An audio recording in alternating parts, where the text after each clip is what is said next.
The morning of her wedding, Catherine Hale stood in front of the mirror and looked at what had been done to her. Her hair, which had been, until the previous evening, the one thing about herself she had always considered beautiful, was gone. Not trimmed, not shaped, shorn, uneven at the nape where the scissors had been hasty, ragged above the ears where they had been careless, the kind of cut that is done quickly by hands that are not trying to do it well and know they don't have to. The Duchess had held the scissors herself. She had smiled the entire time. She had called it tradition. Catherine stood in front of the mirror for a long time.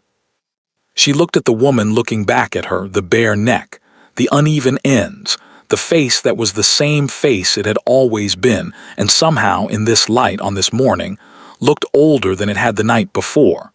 She thought about the carriage waiting downstairs. She thought about the church 3 miles down the road.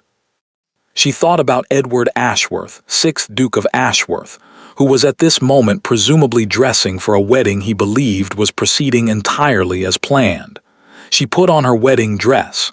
She went downstairs, not because she had no choice. She had choices. She had always had choices. She simply had not, until last night, understood how few of them she had been using.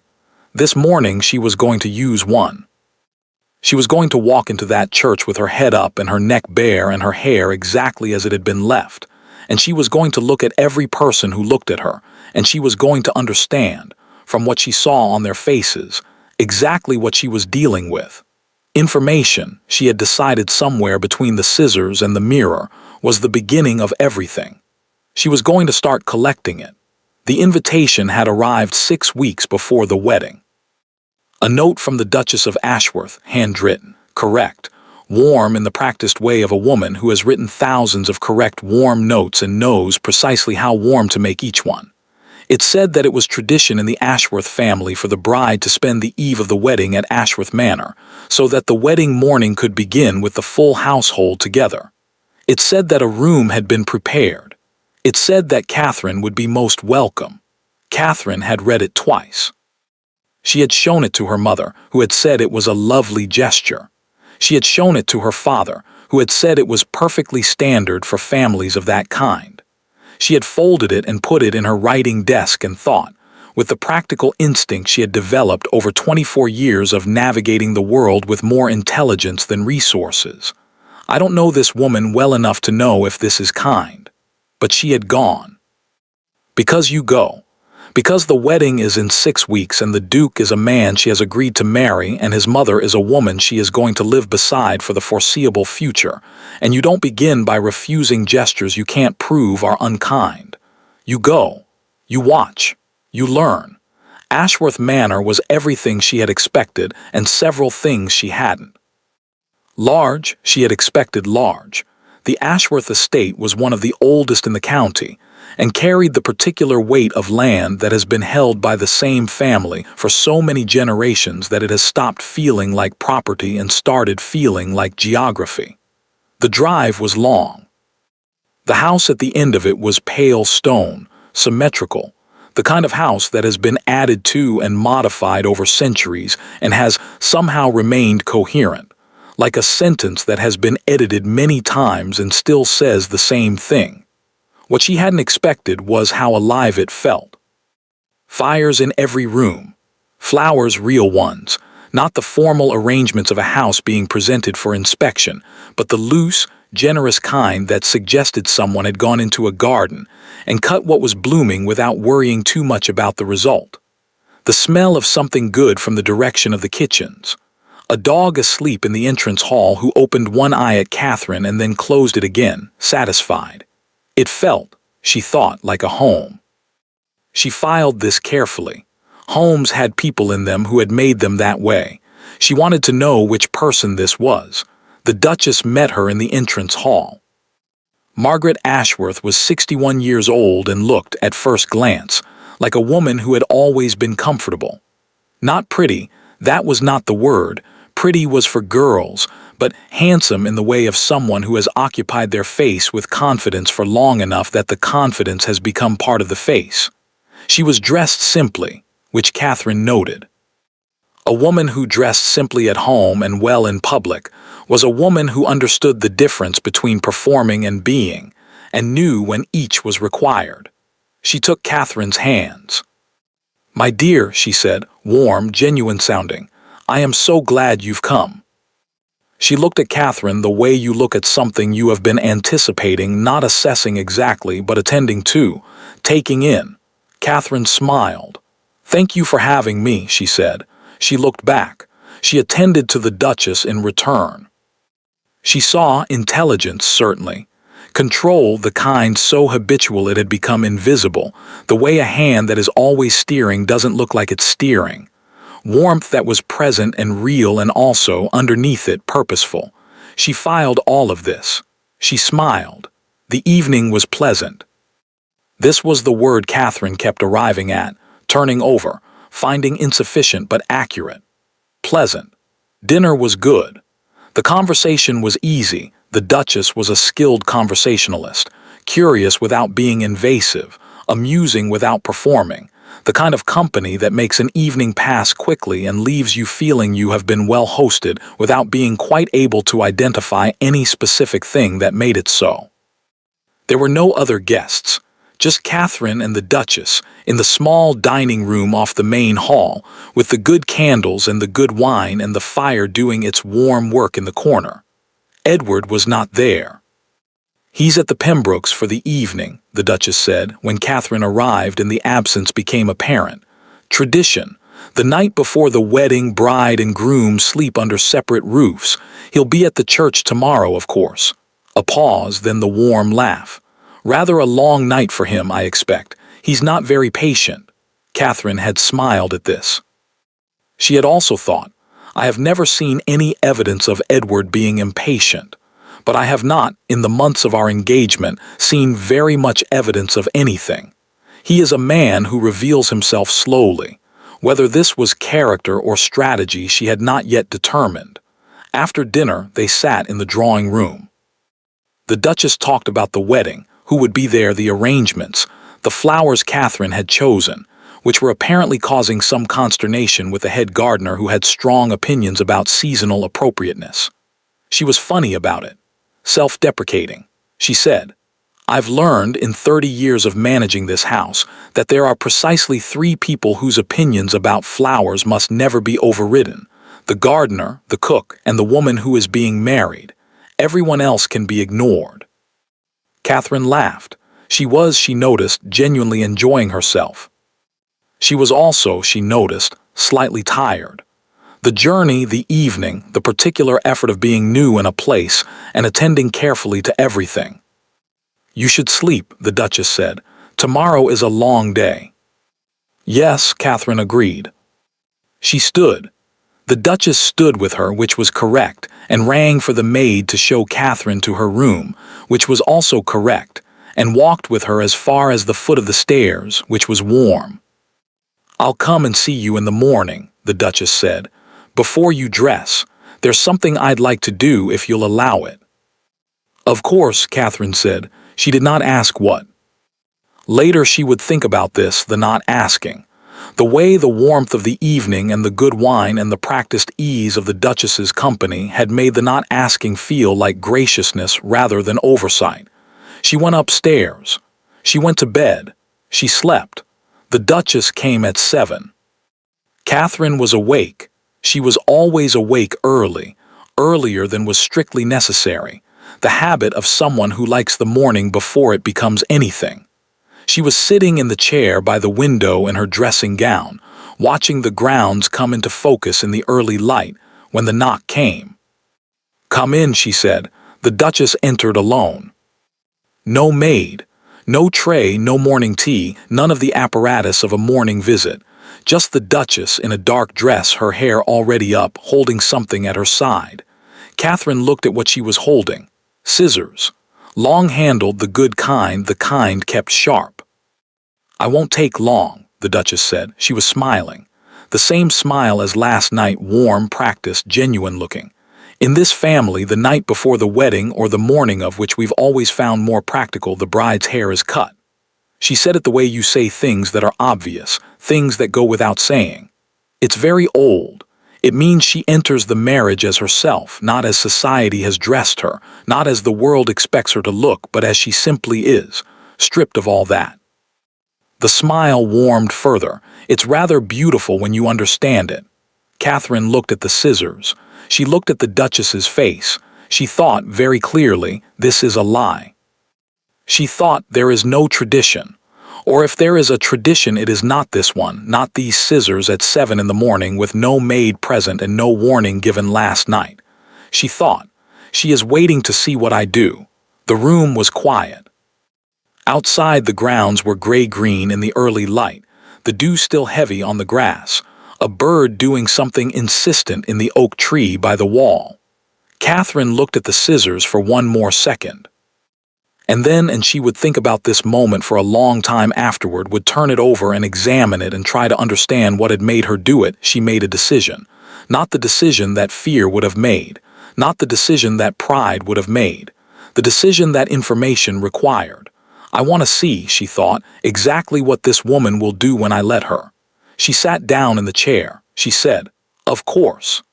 The Duchess moved quickly. That was the first thing Catherine noted, the efficiency of it.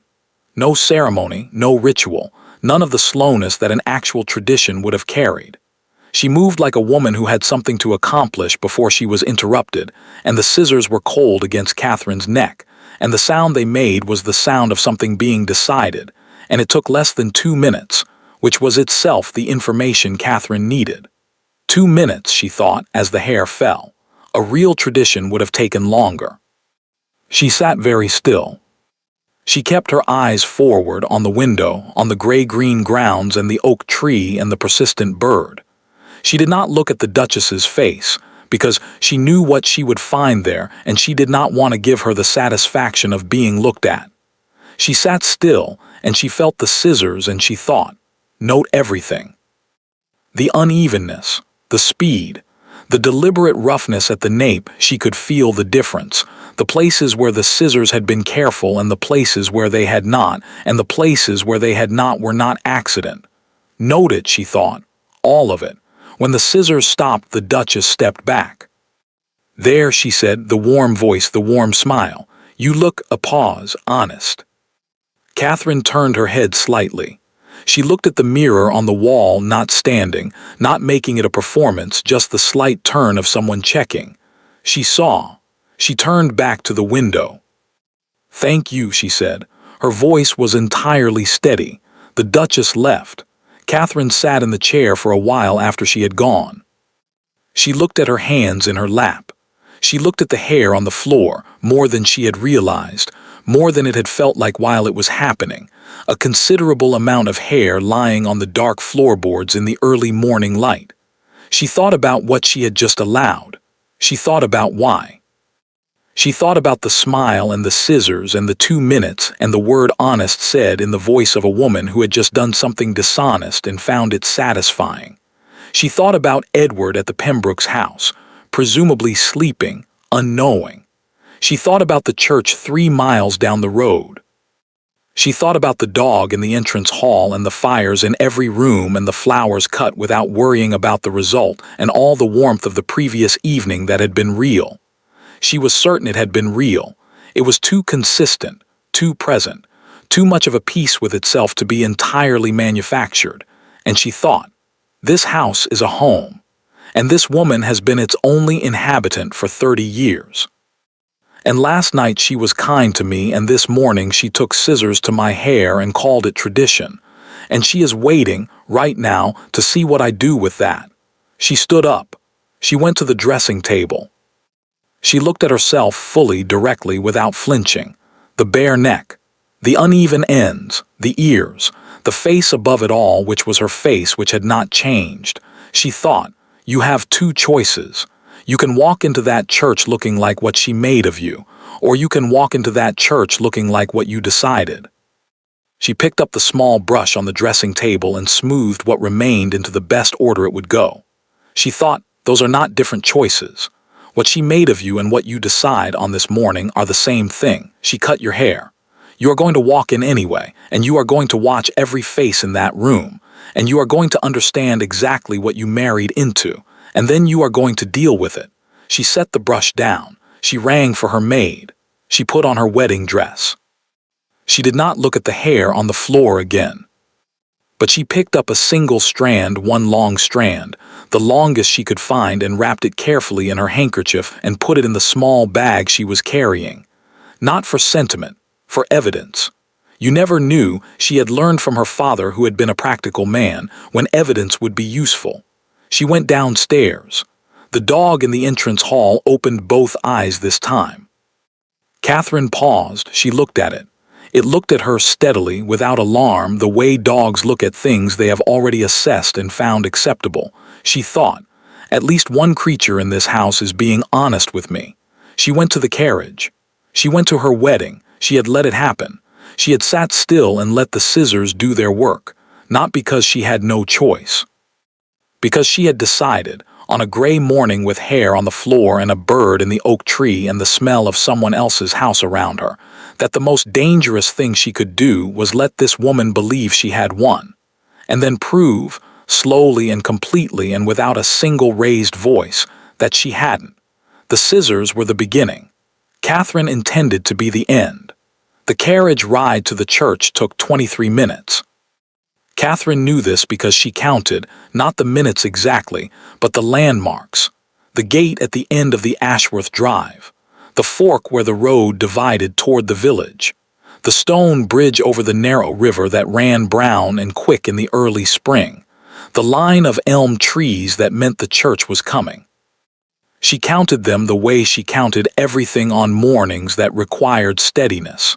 Methodically, without sentiment, as a way of keeping her attention on the immediate and factual rather than the anticipated and uncontrollable. The Duchess rode with her. This had not been discussed. It had simply occurred, the Duchess appearing at the carriage door in her wedding clothes, a dark plum that suited her, her own hair pinned perfectly, and settling into the seat across from Catherine with the ease of a woman taking her accustomed place. The maid had handed Catherine in first. The Duchess had followed. The carriage had moved. Catherine looked out the window. The Duchess talked. Not about the hair, not directly, not even adjacently. She talked about the wedding breakfast afterward, about a cousin who was traveling from Scotland and might be late, about the flower arrangements in the church which she had overseen personally, and which she hoped Catherine would find acceptable. She talked with the warm, easy fluency of last night's dinner, as though the morning had been entirely ordinary, as though the scissors were in their drawer and the hair was still on Catherine's head and everything was as it should be. Catherine listened. She said the correct things at the correct intervals, and she thought, she is watching me. Every word is watching me, and I am watching her, and neither of us is going to show anything in this carriage. Good, she thought. Let it be like that. The church was old. Older than the Ashworth house, older than the title, the kind of building that had been there before the family and would be there after, its stone walls holding 3 centuries of Ashworth weddings and christenings and funerals with the impartial patience of things that have seen too much to be surprised by any of it. The carriage stopped. Catherine could hear, even before the door opened, the particular murmur of a gathered crowd, the low, anticipatory sound of people who have arrived and are waiting for something to begin. The sound of occasion. She thought, in approximately 30 seconds I am going to step out of this carriage and every person in that churchyard is going to see my hair. She thought, good. She thought, let them. The footman opened the door. Catherine stepped down. The silence happened in a wave. Not complete silence. The churchyard was not a room. Sound didn't stop the way it does between 4 walls. But it moved outward from her in a ripple, the way a stone moves water. The people nearest her first, then those further back. Conversations dying and restarting and dying again as people turned and saw and turned to the person beside them. Catherine walked steadily toward the church door. She kept her head up. She did not look at the ground. She did not look at any single face for long enough to make it an encounter. She looked forward past the gathered people at the church door which was her destination, and which she intended to reach without any alteration of her pace or her expression. She was aware, in the way you are aware of weather, of what was happening around her. The whispers. Not cruel, not yet, not here in the churchyard with the wedding about to begin and the social requirement to be kind too strong to override, but present, audible, the specific whisper of people who are looking at something they did not expect and cannot yet account for. She heard from her left. Her hair, she heard from slightly behind her. Goodness. She heard, clearly and close, an older woman say to her companion in a voice that was almost indignant, "What has been done to that girl?" This last one Catherine filed with particular care. What has been done, not what has she done. The distinction mattered. The older woman, she did not look but filed the voice, the direction, the quality of the indignation, had assessed it correctly in 3 seconds. That was useful information about that woman. She reached the church door. Her father was there.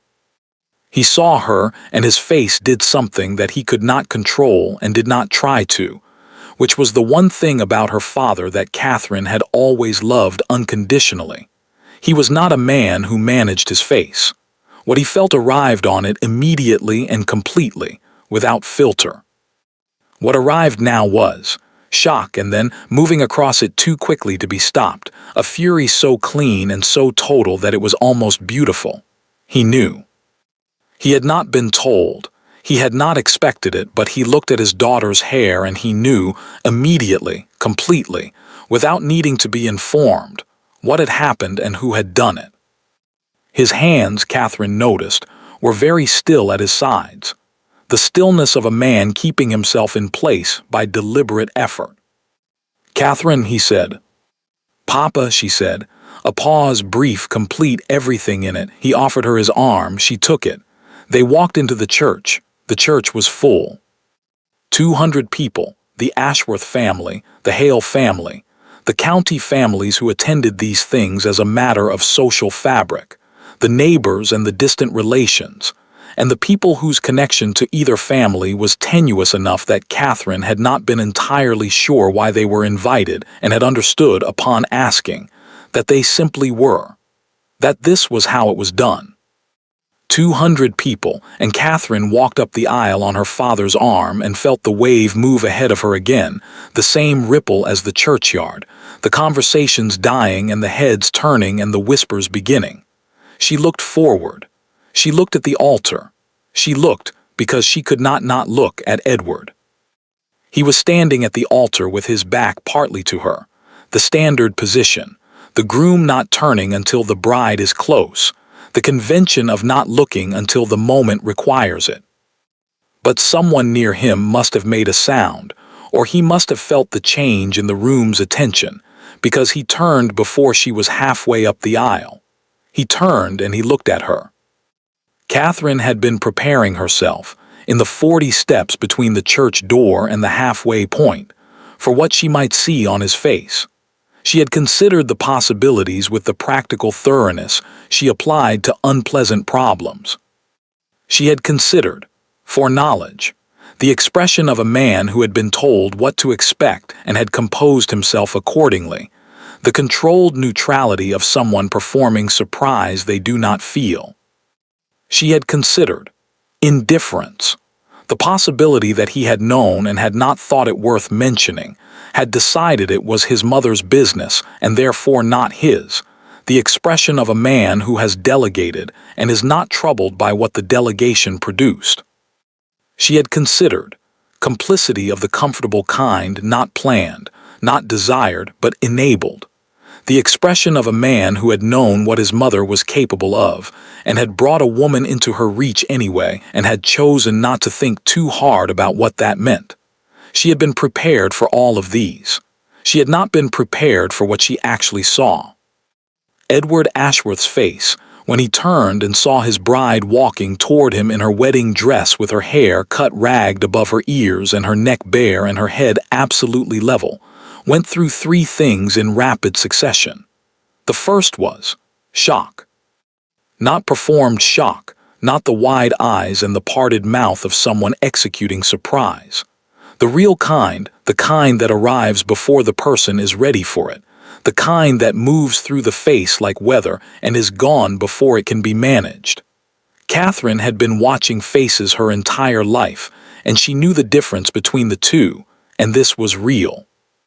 The second was something she had no immediate word for, a kind of comprehension, rapid and painful, the expression of a man who has just understood something he should have understood sooner and knows it. The third was, he looked at his mother. Just briefly, just a glance sideways to where the Duchess was taking her seat in the front pew. The glance lasted perhaps 1 second. His mother did not look back at him. She was arranging her gloves in her lap with the serene attention of a woman whose mind is entirely at rest. Edward looked back at Catherine. She had reached the altar. She was standing in front of him. She looked at his face, directly, completely, with the full attention she had been collecting and directing all morning, and she looked for the thing that would tell her what she most needed to know. Did you know? Not about last night. She already knew he hadn't known about last night. The shock had been real, she was certain of it. But did you know what she was? Did you know what you were bringing me into? Did you stand at this altar and know and come anyway and tell yourself it wasn't your business? She looked. She looked for a long time. He held her gaze, did not look away, did not manage his expression into something more comfortable, did not perform the assured calm of a duke at his own wedding. He looked back at her with the same unguarded thing he had not been able to control when he first turned, and in it she saw, alongside the shock, alongside the comprehension, something that was, she thought, the beginning of shame, not guilt. Guilt was about actions. Shame was about understanding what the actions meant. He was beginning to understand what the actions meant. Good, she thought. That is the right place to start. She turned to face the altar. The vicar opened his book. The wedding began. Catherine said her vows clearly and at the correct pace, and with the correct expression. She had decided this in the carriage, the decision coming quietly and without drama. She was going to be impeccable today, not because she owed anyone her best performance, because her best performance was her best weapon, and today was the opening move of something that was going to take longer than a morning. Edward said his vows.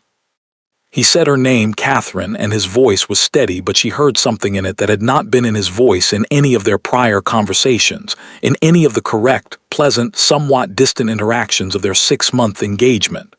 He sounded, she thought, like a man who meant what he was saying. She was not yet sure what to do with that. She filed it. When it was done and they turned to walk back down the aisle, Edward offered her his arm. She took it. They walked. The 200 people stood, and there was applause, genuine, warm, the sound of an occasion resolving into its expected form. And Catherine looked forward and walked at the correct pace and was aware, peripherally and precisely, of the faces they passed. Most of them were looking at her hair. Some with pity, some with confusion, some with the careful blankness of people who have understood something uncomfortable and are deciding not to show it. And some, a handful, the ones she filed most carefully, with something else. Something sharp and knowing, the expression of people who have seen this before or suspected this was possible and are watching to see what the young woman at the Duke's side is going to do about it. Those were the faces she wanted. Those were the people she was going to need. She noted each one. She walked on. Outside in the churchyard in the thin spring sunshine, she stood beside her husband for the first time and received the congratulations of 200 people, and she smiled, and she was gracious, and she remembered every face that had looked at her with that sharp, knowing expression. There were 7 of them. 7 was enough. 7 was, in fact, more than she had hoped for. The Duchess appeared at her elbow at some point during the receiving, materializing with the smooth ease of a woman who knows how to move through a crowd without appearing to navigate it. She took Catherine's hands again, as she had in the entrance hall the night before. "My dear," she said, the warm voice, the warm smile. "You look," a pause, "exactly as calculated as the one that morning. Radiant." Catherine looked at her. She smiled, the correct, warm, gracious smile of a new bride receiving her mother-in-law's congratulations. "Thank you," she said, "for everything." The Duchess held her gaze for a moment. Something moved in it, Just briefly, just a flicker, the faintest recalibration of a woman who had expected something other than this, and was not yet certain what to make of what she had received instead. Then the warm smile returned, complete and practiced. "Of course," the Duchess said. She moved on. Catherine turned to the next face, the next congratulation, the next correct smile. Beside her, Edward was very still for a moment. Then he leaned, almost imperceptibly, slightly toward her. He said nothing. But she felt it, the slight shift of his weight, the almost movement, the thing that was not quite a gesture and was more than an accident. She filed it.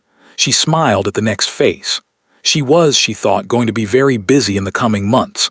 She found she did not mind at all. The wedding was over. The marriage had begun. The Duchess had smiled at her all day, and Catherine had smiled back warmly, graciously, without a single crack. Which was, she had decided somewhere between the elm trees and the church door, exactly how you begin. Not with anger, not with tears, with patience, and a very good memory. Ashworth Manor in the first weeks of marriage was exactly what Catherine had expected, and nothing like what she had prepared for. She had prepared for hostility. She had prepared for the cold shoulder, the pointed exclusion, the small daily cruelties that a woman in the Duchess's position could deploy with perfect deniability. The kind of treatment that leaves no mark because each individual instance is too minor to name, and the accumulation of them is too diffuse to prove. She had prepared herself for this the way you prepare for whether you know is coming, practical, clear-eyed, dressed for it. What she had not prepared for was warmth. The Duchess was warm. Consistently, generously, inventively warm, warm at breakfast and warm at dinner, and warm in the drawing room in the evenings and warm when they passed each other in the corridors of the house that was technically Catherine's and functionally, in every way that mattered, the Duchess's. She asked Catherine about her preferences and remembered the answers. She introduced her to the neighboring families with language that was not merely correct but actively flattering. She deferred to her visibly on small matters, the arrangement of flowers in the hall, the timing of the afternoon tea, in ways that anyone watching would have taken as the natural generosity of a mother-in-law making room for a new bride. Anyone watching would have been wrong. Catherine watched. She understood within the first week what the warmth was. It was the same warmth as the dinner, the same warmth as the invitation, the same warmth as the scissors at 7 in the morning with the practiced smile and the 2 minutes of efficiency. It was warmth as management. The Duchess was not cruel to her. The Duchess was, Catherine searched for the right word and found it, occupied with her. Attentive in the way of a gardener who is attentive to a new plant, not because the plant matters in itself, but because the garden matters and the plant is in the garden, and what the plant does will affect the garden, and the gardener intends to be the one who decides what that effect will be. Catherine was in the Duchess's garden. The Duchess intended to be the one who decided what Catherine would do in it. This was, Catherine thought, going to be interesting. The house itself took her 2 weeks to fully map.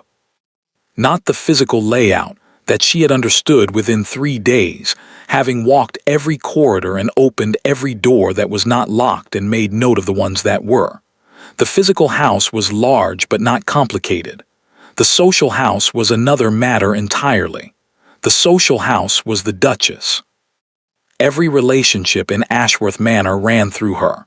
The housekeeper, Mrs. Holt, efficient and loyal and 20 years in post, reported to the Duchess. The estate manager reported to the Duchess. The cook consulted the Duchess on menus. The gardener sought the Duchess's approval on seasonal plantings. The footmen looked to the Duchess when there was any ambiguity about how something should be done. This was not unusual for a household that had been run by the same woman for 30 years. It was, in fact, the natural consequence of 30 years of competent management, loyalty earned, systems built, the particular authority of someone who has never been wrong often enough to be doubted. What was unusual was how complete it was. There was no gap, no crack, No small domestic matter that had not been rooted through the Duchess for long enough that routing it any other way felt not just unfamiliar but somehow incorrect. Catherine stood in the middle of this one Tuesday morning, having attempted to discuss a menu change with the cook, and found herself gently, warmly, apologetically redirected. The Duchess usually prefers to, and she thought. She built this over 30 years. She built it so completely that no one inside it even sees it as a structure. They just see how things are. She thought, that is very good work. She thought, I am going to need to be patient. She thought, I am going to need to start somewhere small. It was Mrs. Webb who found her. Or rather, Catherine found Mrs. Webb in the technical sense. She was walking the East Corridor on a gray Thursday afternoon, mapping the final section of the house she hadn't fully attended to yet, when she noticed an open door and looked through it and found a small sitting room she hadn't known was there, and in it, an old woman mending something by the window. The woman looked up. Their eyes met.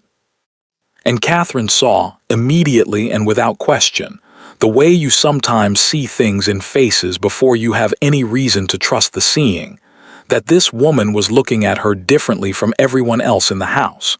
Not the warm, managed attention of the Duchess, not the polite deference of the staff, not the careful neutrality of people who are watching to see which way things will go before they commit to a direction. This was recognition. The look of someone who has seen this before and is looking at the current version of it and is deciding something. Catherine stepped into the room. I don't think we've been introduced, she said. No, Your Grace, the woman said. She set her mending down. I'm Mrs. Webb. I was lady's maid to the late Duchess, the first one, that is. His late Grace's mother. I've been in this house since before Mr. Edward was born. Catherine looked at her. She thought, before Edward was born, before the current Duchess arrived. She thought, this woman has been here longer than anyone. She thought, she is looking at me like someone who has been waiting for a particular conversation, and is not certain it is going to come, and is deciding whether to begin it herself. May I sit down? Catherine said. Mrs. Webb gestured to the chair across from her. Catherine sat. They talked for an hour. Mrs. Webb did not volunteer everything at once. She was, Catherine quickly understood, a woman who had learned caution the way you learn it in a house where information is currency. Carefully, over time, with a precise understanding of what each disclosure cost and whether the cost was worth it. She talked first about the house, the history of it, the late Duke, Edward's father, dead 12 years, who had been, by Mrs. Webb's measured account, a man of large appetites and variable judgment who had nonetheless genuinely loved the estate and the people on it, who had been, in his way, a good duke if not a consistently good man. She talked about Edward as a boy, briefly, carefully, with the warmth of someone who had cared for him and the caution of someone who understood that she was talking to his wife. She talked about the late Duke's first wife. She said her name only once, Emma. Emma had come to Ashworth Manor at 22, the daughter of a good family fallen on difficult times, in an arrangement not entirely unlike Catherine's own. She had been, by Mrs. Webb's account, an intelligent woman, a warm woman, a woman who had come into the house with every intention of making it hers. The Duchess had been there. Not the Duchess as she was now. She had been younger then, 45, in the full authority of a woman who has been the most important person in her world for 20 years and has no intention of stepping aside. And Emma had not understood in those first months what she was dealing with. She had taken the warmth at face value. She had trusted the deference on small matters.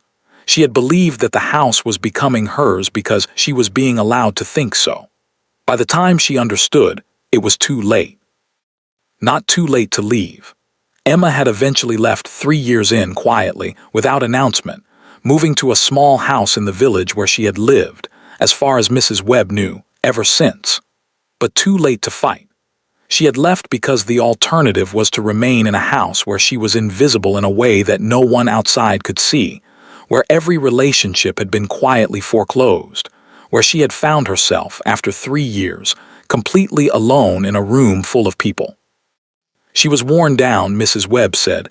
Not cruelly, just worn like stone in water. You don't see it happening until the stone is smooth. Catherine listened to all of this. She asked, "Did anyone help her?" Mrs. Webb looked at her hands. "No," she said. "No one knew how." Did she ask? A pause. She didn't know she could. Catherine looked at the window. The gray afternoon outside. The grounds bare and wet. The elm trees at the far edge of the park, standing in the particular stoic patience of things that have weathered many winters and expect to weather more.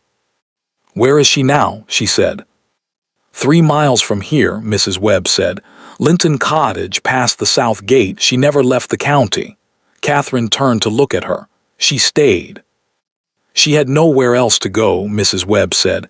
"And I think," she paused, "I think she couldn't quite leave, even after everything. The house does that to people sometimes, gets into them."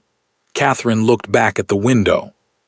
She thought about a woman who had been worn smooth like stone in water, who had stayed 3 miles away for how many years? 10, 12. Close enough to see the chimneys of Ashworth Manor on a clear day, far enough to be forgotten. She thought, "I am not going to be forgotten," she thought, "but I need to understand what I'm dealing with before I can do anything about it." She turned back to Mrs. Webb. "You said the Duchess's power in this house has limits," she said. "Legal limits." Mrs. Webb looked at her sharply. "I haven't said that yet," she said.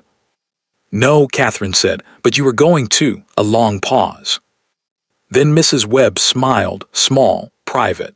The smile of a woman who has been waiting a long time to have this conversation, and is finding it more satisfying than she had expected. "There are documents," she said, "from when the late Duke died. The house, the estate, the management of the household, it passes to the Duke's wife. Not his mother, his wife." She paused. "The current Duchess manages this house by custom, by habit, by 30 years of everyone believing that this is simply how things are." Another pause. "Not by right." Catherine looked at her. "Does she know that I know this?" she said. "No," Mrs. Webb said. "No one has told you. I'm telling you now." "Why now?" Mrs. Webb looked at her steadily. "Because you came to church with your head up," she said. "Emma cried in the carriage." A pause. "I've been waiting 11 years for someone to come to that church with their head up." Catherine left the small sitting room an hour later with 3 things. The first was the name of the solicitor who had handled the late Duke's estate documents and who, Mrs. Webb believed, still held copies of the relevant papers. The second was Emma's address. Linton Cottage, past the south gate, 3 miles. The third was something harder to name, a quality of clarity, of confirmed direction, that she had been working toward since the morning of the scissors, and had not quite arrived at until now. She had been right about what she was dealing with. She had been right that it required patience and information, and the precise, careful building of something to replace what the Duchess had built. What she had not known until Mrs. Webb was that there was a foundation already there, that the house itself, legally, structurally, on paper, belonged to Catherine's position within it. The Duchess had built her empire on custom. Custom could be changed. That evening at dinner, the Duchess talked about a lunch she was planning for the following Wednesday, the neighboring families, the usual faces, the kind of event she had been hosting since before Catherine was born, and which she described, warmly and naturally and without any consultation, as our Wednesday lunch, the possessive pronoun folding Catherine in without offering her any actual role in it. Catherine listened. She said, "I'd love to help with the arrangements." The Duchess smiled. "Of course, my dear. I'll let you know how you can be useful." Catherine smiled back. She thought about useful. She thought about the documents in the solicitor's office. She thought about Emma at Linton Cottage, 3 miles away, worn smooth like stone in water. She thought, useful is not what I intend to be, but she said nothing. Not yet. She was building something. And the thing about building, the thing her father had taught her, the thing she had always known, was that you did not begin with the walls. You began with the ground. She was learning the ground. She was almost ready. The house was the Duchess's, in every way that people could see. But Catherine had found in a small sitting room on a gray Thursday afternoon the thing the Duchess had never thought to guard against, a woman who had been there before, and a woman who had arrived with her head up. The ground was shifting. The Duchess just didn't know it yet. The first real conversation happened on a Wednesday evening, 3 weeks into the marriage. Not the first conversation. They had been conversing since the engagement, correctly and pleasantly, the way two people converse when they are performing the appropriate relationship, rather than inhabiting it. Catherine had learned, in 6 months of engagement and 3 weeks of marriage, that Edward Ashworth was a man who could sustain a conversation about almost anything for almost any length of time, without revealing a single thing about himself that he had not decided, in advance, to reveal. This had not been carelessness. She understood that now. It had been practice. The Wednesday evening began ordinarily enough. Dinner, the three of them, it was always the three of them, which was itself a thing Catherine had filed without yet addressing. The Duchess at the foot of the table, Edward at the head, Catherine between them in the geographic and social position of someone whose exact role in the household had not yet been determined, and who was therefore placed, by default, in the middle of everything and the center of nothing. The Duchess talked about the Wednesday lunch, which had been a success. She talked about a letter from a cousin. She talked about the East Garden Wall. Catherine noted this. The East Garden Wall had come up twice now in the Duchess's conversation, which meant it was something she intended to use at some point for something Catherine hadn't yet identified. Edward contributed where contribution was expected, and was otherwise quiet in the particular way he was quiet at dinner, present, attending, giving nothing. Catherine ate her soup and watched them both. After dinner the Duchess retired early. A headache, she said, with a warmth that made the headache sound like a small, charming difficulty rather than an inconvenience. She pressed Catherine's hand at the drawing-room door and told her she was a dear girl and left. The room was suddenly very quiet. Catherine sat with her embroidery, which she had brought as a prop and which she had no intention of actually doing, and looked at the fire. Edward sat across from her with a book he was not reading. The clock on the mantel did its steady work. After a while Edward said, "She planned it, didn't she?" Catherine looked up. He was looking at the fire, not at her. His face was in profile, and in the firelight she could see the particular quality of stillness she had observed at the altar, the stillness of a man keeping himself in place by deliberate effort. She considered her options. She could say, "I don't know what you mean." She could say, "The Duchess has been very kind." She could perform the expected confusion of a woman who has decided to pretend she has not been thinking about this every day for 3 weeks. She looked at his profile. She thought, he asked directly. She thought, he deserves a direct answer. "Yes," she said. He nodded once.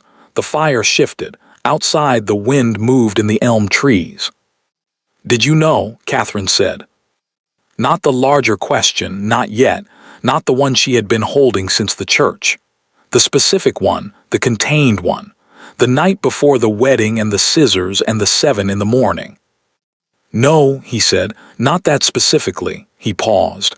"But I'm not going to tell you I'm surprised, and I'm not going to tell you I couldn't have predicted something like it, because I could have. I know what my mother is capable of." He stopped. "I chose not to predict it." Catherine looked at him. "Why?" she said. He was quiet for a long moment. "Because it was easier," he said. "Because not predicting it meant I didn't have to do anything about it. And I have spent," he stopped, tried again. "I have spent a considerable portion of my life not doing things about my mother because the things she does are never quite bad enough in any single instance to justify the difficulty of addressing them." He paused. "Until they are."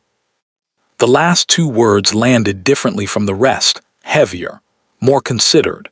The words of a man who has arrived at a conclusion he has been avoiding and has stopped avoiding it. "I see," Catherine said.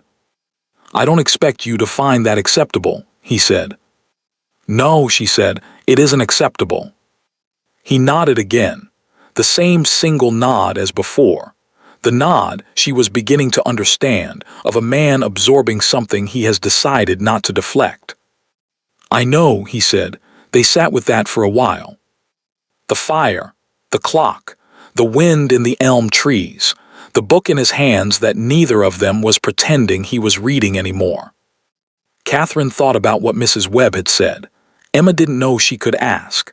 She thought about the first wife in Linton Cottage, 3 miles away, worn smooth and close enough to see the chimneys on a clear day.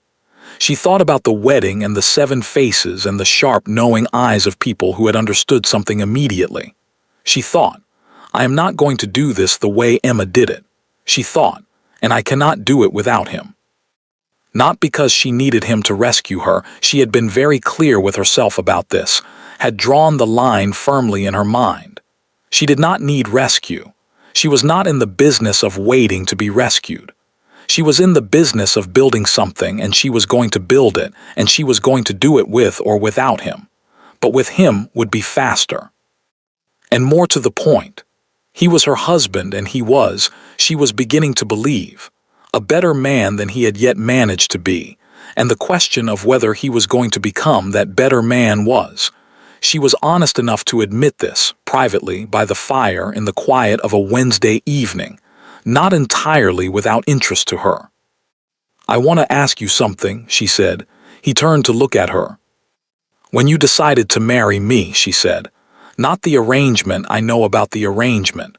I mean you specifically deciding. Was there a moment?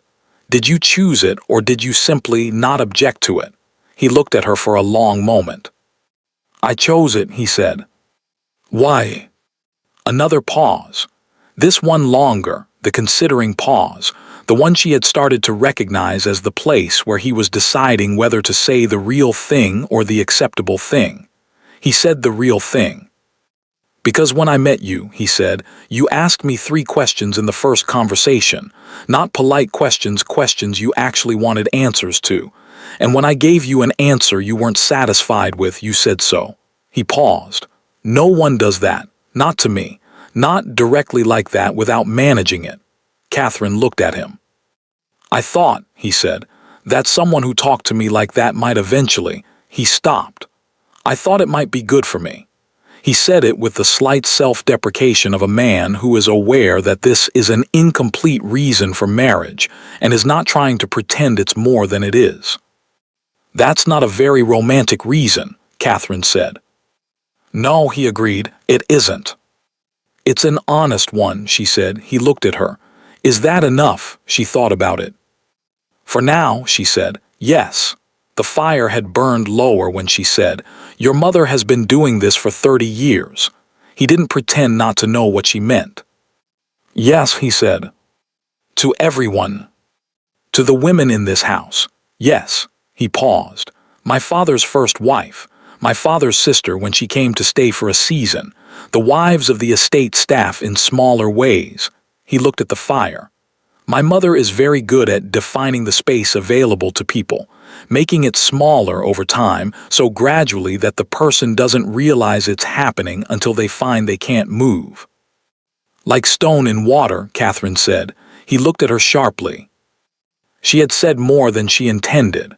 She noted this, the slight slip, the first one, the consequence of 3 weeks of vigilance beginning to ease in the presence of someone who was, she was discovering, less dangerous to be honest with than she had assumed. "Someone described it to me that way," she said. He held her gaze. He did not ask who. "I should have told you," he said instead. "Before the wedding, I should have told you what you were coming into." "Yes," she said, "you should have." "I didn't know how to." He paused. "And I didn't want to give you a reason to refuse, which was," he stopped, "which was selfish and wrong and resulted in a woman cutting your hair with scissors on the morning of our wedding." He said it plainly, without softening, the way of someone making himself look at something clearly. Catherine looked at him. She was aware of something shifting in her assessment of him, not dramatically, not a reversal, but an adjustment, a calibration. He was not the man she had expected. He was worse in some ways, more complicit, more avoidant, more capable of choosing the comfortable thing when the difficult thing was available, and better in others. He was honest when pressed. He did not manage his shame into something more presentable. He absorbed difficult truths the way she had watched him absorb them at the altar and every day since, with the compressed single nod of a man who has decided not to look away.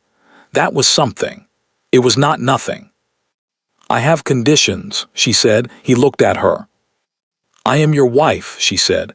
"Not in the arrangement sense, I mean actually, which means this house is actually mine. The household, the staff, the decisions about how things are run. Not through your mother, through me." He was quiet.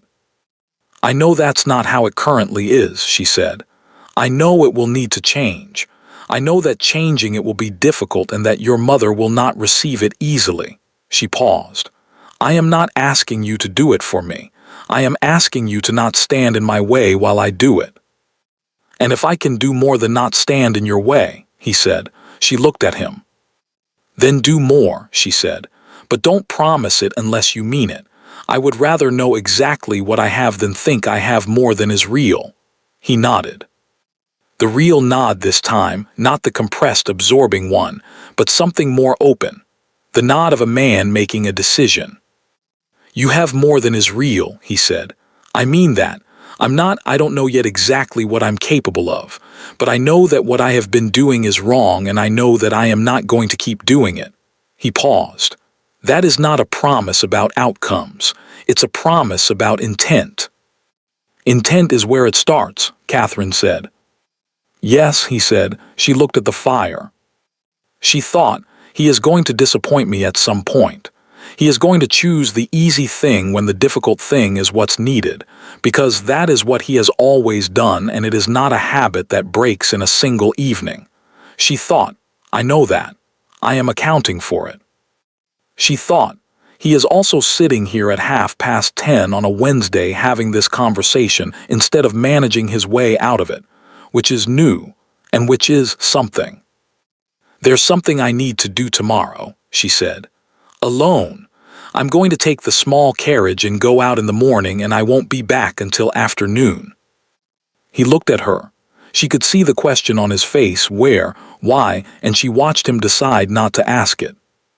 "All right," he said. "Thank you," she said. She picked up her embroidery. He picked up his book.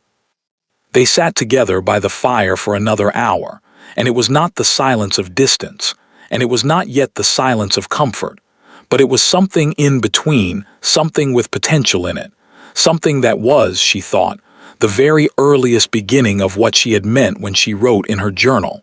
He looks at rooms. What she had not written, what she had not let herself write, what she was beginning to believe might be true, was the thing she had seen at the altar and seen again tonight. He is learning to look at people. Slowly, imperfectly, but learning. She went to bed that night and lay in the dark and thought about Emma at Linton Cottage and the solicitor's documents and the 7 faces at the wedding and the ground she had been building on for 3 weeks. She thought, tomorrow. She thought, it starts tomorrow. She thought very quietly in the dark about the nod he had given her when she said intent is where it starts. She thought, yes, it is. He was not the man she had feared. He was not yet the man she needed. But between those two things, in the space of a Wednesday evening and a fire burning low and a book neither of them was reading, something had been established. Not trust, not yet, but the ground that trust requires. That was enough. For now, that was exactly enough. Linton Cottage was 3 miles from Ashworth Manor by the road and 2.5 by the path through the south gate, which Catherine took because it was faster, and because she did not want to be seen on the main road in the Ashworth carriage by anyone who might mention it to the Duchess before she was ready for that conversation. She had thought about this carefully the night before. She had thought about it the way she thought about all the things that required precision methodically, from multiple angles, with particular attention to the places where something could go wrong. She had told Edward she was going out alone, and he had not asked where. She had told the housekeeper she wanted the small carriage, and Mrs. Holt had arranged it with the efficient neutrality of a woman who had not been told she couldn't. She had left the house at 9:30, before the Duchess came down for breakfast. She had not told anyone where she was going. She did not know precisely what she was going to find. The south gate was iron old, the kind that has been opened and closed for so many years that the motion is worn into it. It swung with the ease of something that has never stopped being used. Catherine passed through it and took the path that curved south and then west through the edge of the Ashworth parkland, past the old ice house and the stand of silver birches that were just beginning to think about spring, and emerged after 20 minutes onto the narrow lane that ran between two farms and eventually, after another mile, arrived at a cluster of low stone buildings that was, by any measure, a village only by the most generous interpretation of the word. Linton was 4 houses, a church smaller than Ashworth's private chapel, and a post office that was also, apparently, a bakery. The smell of bread reached her before the buildings did. The cottage was the last one, set back from the lane behind a garden wall that was lower than it had been built, the stone settling gradually into the earth the way stone does when no one has been watching it.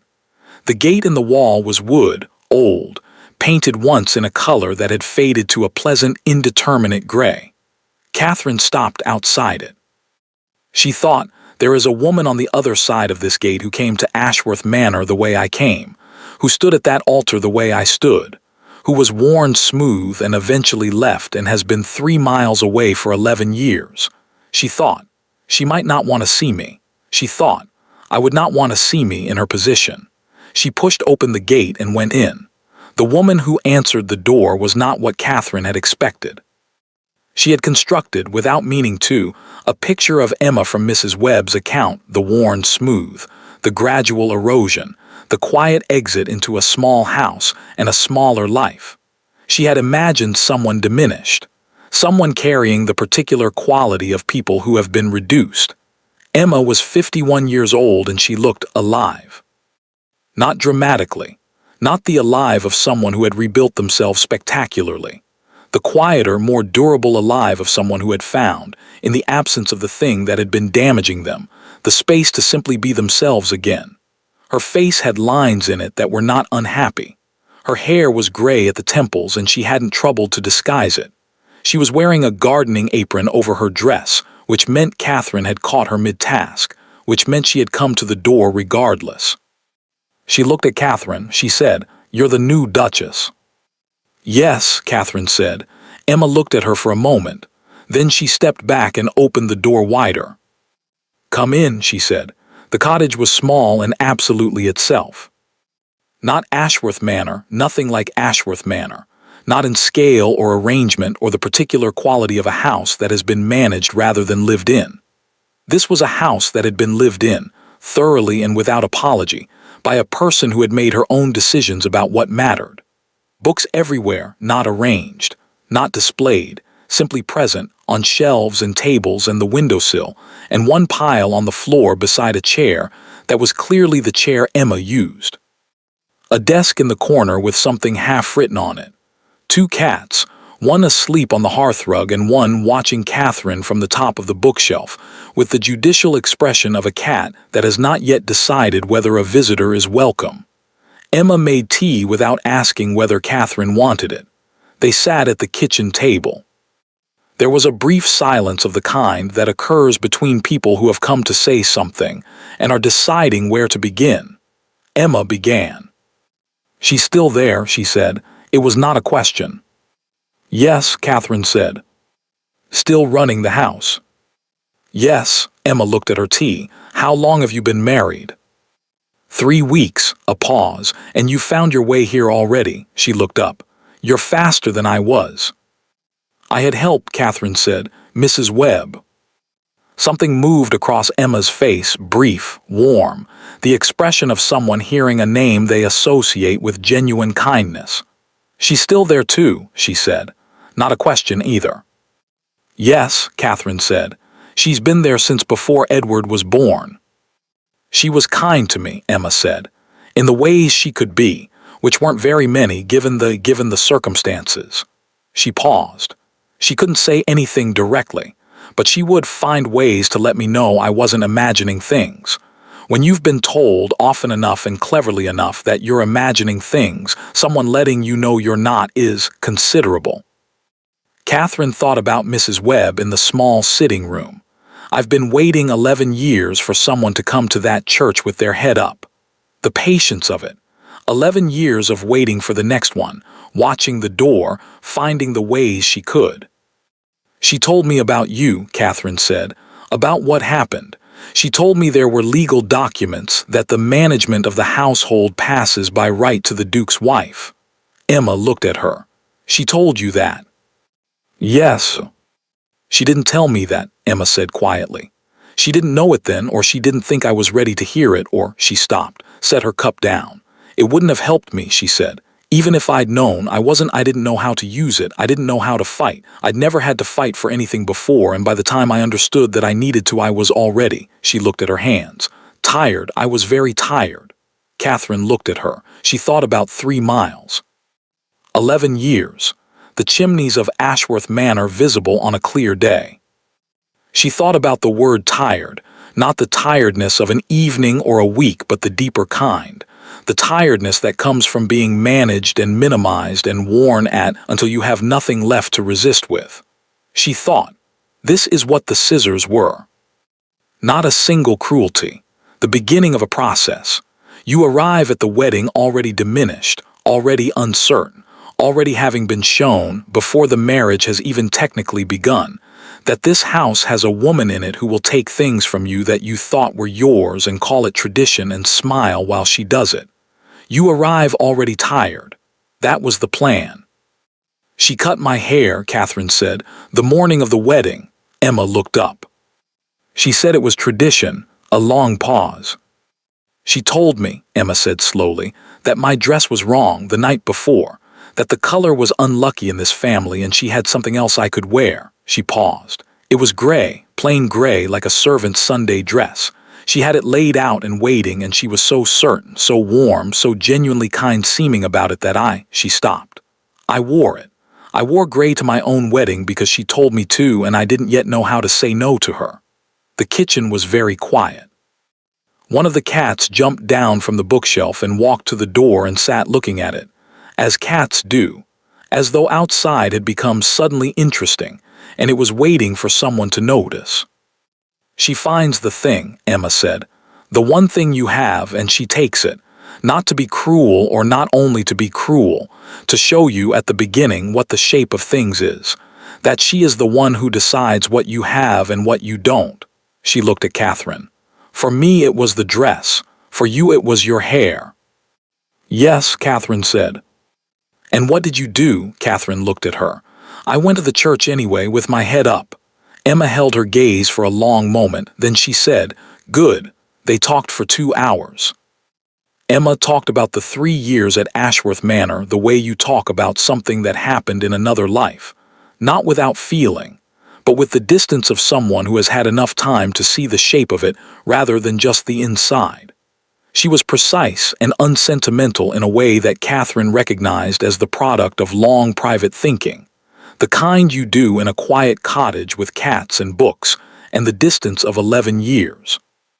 She talked about the tactics, the small exclusions, the way the staff had been consistently, gently redirected away from her, the way social invitations had been managed so that Emma was present but peripheral, visible but without weight, the way Edward, who had been, Emma said carefully, neither complicit nor protective, simply absent in the way of a man who has learned not to see what is difficult to see, had been unavailable in the specific moments when being available would have mattered.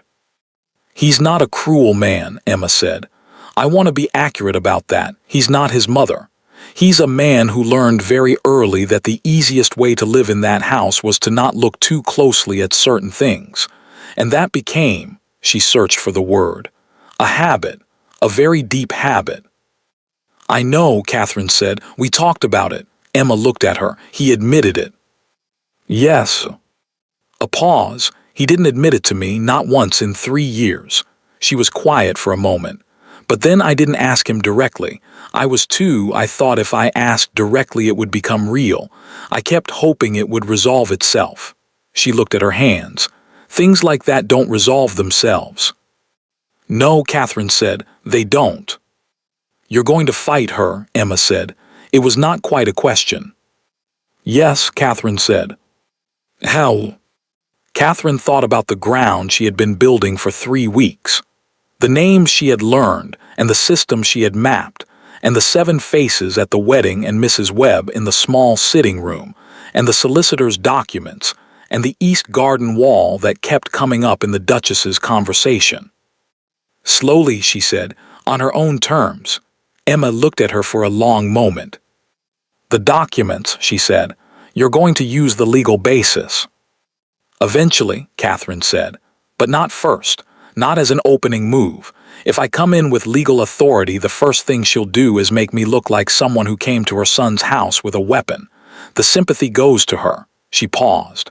I need the sympathy to go to me, which means I need people to see clearly what she is before I make any move that can be framed as aggressive. Emma was very still. That's right, she said. That's exactly right. She paused. I never thought of it that way. I was always reacting. She'd do something and I'd respond or fail to respond, and either way she controlled the terms. She looked at Catherine with an expression that was, Catherine thought, somewhere between admiration and something sadder, the specific sadness of a person who can see, from the outside, what they couldn't see from the inside. You're not reacting. You're building. Trying to, Catherine said. You're doing it, Emma said. Coming here is part of it. Yes, Catherine said. I needed to understand what I was dealing with, the full shape of it, not just my 3 weeks of it. And now you do. Yes, Catherine paused. I also came because she stopped. Emma waited. I came because I wanted you to know, Catherine said, that someone is there now, that I know what happened to you and I know whose fault it was, and I'm not going to pretend it was nobody's fault because it's more comfortable that way. She paused. And because I thought there might be things you know that I don't, about the house, about her, things that would. Help you, Emma said. Help both of us, Catherine said. Emma looked at her. She looked at her for a long time with the full, unhurried attention of a woman who has had a great deal of time to learn how to see clearly and is using that skill now. Then she got up. She went to the desk in the corner. She came back with a small notebook, old, the cover worn, the pages dense with handwriting. She set it on the table between them. I kept notes, she said, from the 3 years, every incident, every tactic, every person who helped and every person who didn't and why. She paused. I kept them because I thought someday they might be useful to someone. I've been keeping them in that desk for 11 years waiting to find out who. Catherine looked at the notebook. She thought about 11 years. She thought about a woman who had been worn smooth and had come to a cottage 3 miles away and had kept notes, just in case, for someone she didn't know yet. She looked up at Emma. Thank you, she said. Emma pushed the notebook across the table. Use it well, she said. Catherine left Linton Cottage at 12:30 with the notebook in her bag, and 3 things she had not had when she arrived. The first was the full shape of what she was dealing with, not just the 3 weeks of her own experience but 11 years of Emma's before it, precise and documented and organized by a woman who had, in the quiet of her cottage and the long years since, become an extraordinary observer of the things she had survived. The second was a name, a woman at the neighboring estate, Lady Forsyth, whose sharp knowing eyes Catherine had noted at the wedding, who had, according to Emma's notes, been watching the Duchess for 20 years with the patient attention of someone who has been waiting for an opportunity and has not yet found one she was confident enough to use. The third was harder to name than the other 2. She walked back through the south gate and along the path through the parkland, and she thought about Emma at the kitchen table with her cats and her books and her gardening apron and her 11 years of notes. She thought about the dress, gray, like a servant's Sunday dress, and the wedding Catherine hadn't seen but could picture completely. She thought, She is all right. Not all right in the sense of unharmed. She was harmed. The harm was visible in the particular way she talked about the 3 years, the precision of it, the distance she had needed to develop to be able to speak about it at all. But all right in the sense of herself. In the sense of a woman who had come out the other side of something and had kept her notes and her cats and her sharp, clear mind, and her ability to look at a stranger who arrived at her door and say come in without hesitation. The Duchess had not succeeded. She had driven Emma out, but she had not diminished her. Emma had taken herself somewhere small and quiet and had simply continued being Emma, which was, Catherine now understood, a considerably more formidable thing than the Duchess had apparently anticipated. She never left the county, Mrs. Webb had said. No, Catherine thought. She didn't. She thought about that all the way back to the house. She returned to find Edward in the entrance hall. Not waiting for her, he was crossing from one side to the other, something in his hand, the purposeful movement of a man in the middle of an ordinary day.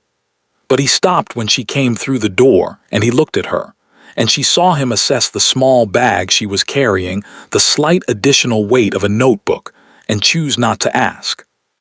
"Good morning," he said. "Yes," she said. "Useful," he nodded. Then he said, "My mother asked where you'd gone." Catherine looked at him. "I told her I didn't know," he said. A pause, the weight of it, the implications of it. "Thank you," she said. "I'm not going to make a habit of lying to her," he said. "I want to be clear about that. I don't think deception is the right." "I'm not asking you to lie to her," Catherine said. "I'm asking you to let me manage my own movements without a full accounting, which is different." He thought about this. "Yes," he said, "it is." "And this morning," she said, "you didn't know where I'd gone, you told her the truth." He looked at her. Something moved across his face, the recognizing expression, the one she was beginning to know. "Yes," he said, "I did." She moved toward the stairs. "Catherine," he said. She stopped. "The east garden wall," he said. "My mother mentioned it this morning. She said she wanted to discuss restoring it, taking on a mason, the cost of the work, whether to expand the kitchen garden while the wall is being."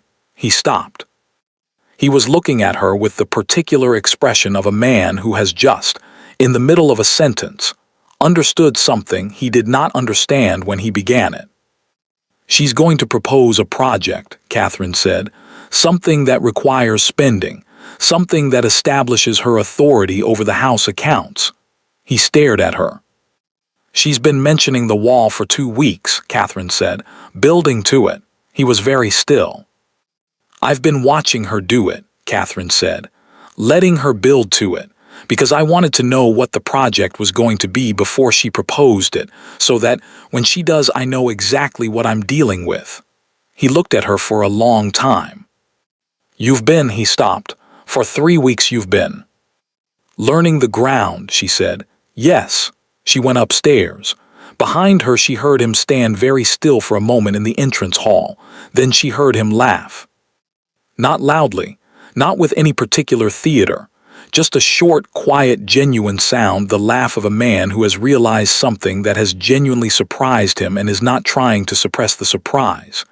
She allowed herself at the top of the stairs where he couldn't see her, a small smile, filed. She had the notebook. She had Emma's 11 years.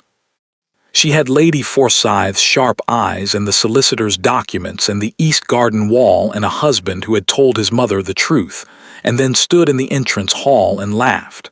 The ground was ready. The building could begin.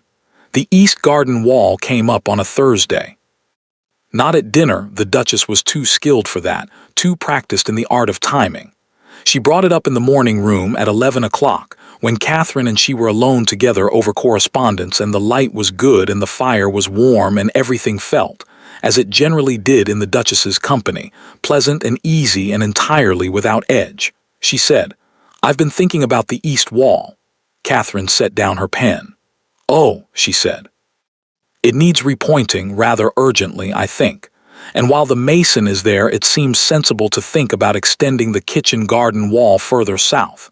Edward has been meaning to do it for years." She smiled. I thought I might write to Mr. Carver, the estate mason, this week and ask him to come and give his assessment, if you're agreeable. The last 3 words were the thing, if you're agreeable. Not, I'll need to discuss it with the estate accounts. Not, shall we speak to Edward about the cost? Not, perhaps you'd like to lead this as the house is yours to manage, if you're agreeable.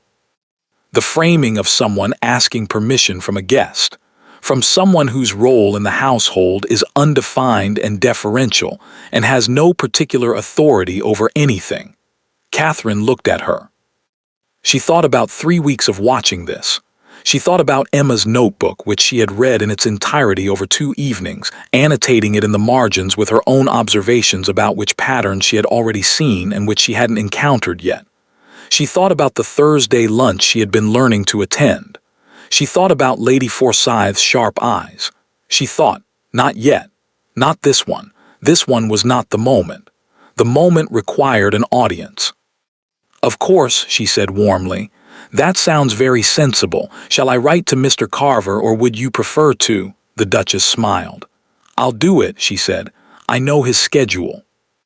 How useful, Catherine said. She picked up her pen and went back to her correspondence. The moment came 3 weeks later. It came, as Catherine had arranged it to come, not by chance, not by fortune, but by the specific and patient work of someone who had been building toward a particular configuration of people in a particular room for the better part of a month. It came at the Ashworth Thursday lunch. The Thursday lunch was the Duchess's primary social instrument. Catherine had understood this early. It was the thing Emma's notebook made most clear, the event around which the Duchess's social authority was most visibly organized. 12 to 16 people, the same core group with variations, the neighboring families and the county connections, and the people whose good opinion mattered, and whose good opinion the Duchess had been cultivating for 30 years. Every Thursday, without fail, from October through April. The Duchess ran it with the smooth authority of someone who has hosted the same event for so long that the event has become inseparable from the host. The guests expected certain things, certain arrangements, certain conversations, and the Duchess provided them with the consistency of someone who understands that reliability is itself a form of power. Catherine had been attending since her first week. She had been attending the way she attended everything, quietly, apparently without agenda, learning the room. She knew, by the 5th Thursday, which guests had influence and which had the appearance of influence and which had neither but were there, because removing them would cause more trouble than keeping them. She knew who talked to whom, and who avoided whom, and the specific social geometries that had calcified over 30 years of the same people in the same room. She knew that Lady Forsyth, the sharp-eyed woman from the wedding, Emma's neighbor, 20 years of watching the Duchess with patient attention, sat always at the far end of the table on the left, which was the seat with the best sightline to everything and the least direct exposure to the Duchess's attention. She knew that Mrs. Alderton, 60 years old, the most senior woman in the room after the Duchess herself, whose family had been in the county longer than the Ashworths, was treated by the Duchess with the particular warmth reserved for people whose support is important and whose potential defection is therefore a thing to be managed. She knew that the Reverend Howell's wife, who attended with her husband every second Thursday, had said something at Catherine's wedding, quietly, to her neighbor, but Catherine had been in earshot that sounded very much like, "What has that woman done now?" And she knew that Mr. Carver the mason had submitted his assessment of the East Wall project, which the Duchess had shared with Edward, not with Catherine, and which involved a figure that was, by any reasonable accounting, 3 times what the work required. She knew this because she had spoken to Mr. Carver herself. Not confrontationally. She had met him at the wall one morning when he came to take measurements, and she had asked practical questions in the tone of someone with genuine interest in the project, and he had answered them with the helpful directness of a man who respects someone who knows what they're asking about. And in the course of the conversation she had asked, with casual interest, what similar work had cost elsewhere in the county. Mr. Carver had told her. And Catherine had done the arithmetic. She did not confront the Duchess about the figure. She said nothing to Edward about it, though she suspected, from something in his face when he mentioned the assessment, that he had done his own arithmetic and arrived at a similar place. She said nothing to anyone. She wrote a letter instead. She wrote it to the solicitor, the one Mrs. Webb had named, the one who held the late Duke's documents. She introduced herself, explained that she was the current Duchess and that she wished to review the household management documents at his earliest convenience, and asked for an appointment. The solicitor wrote back within the week. He was, his letter indicated, delighted to hear from her. He had been, he said, hoping to establish contact for some time. The documents were entirely in order. He was available Thursday of the following week if that suited. Catherine wrote back.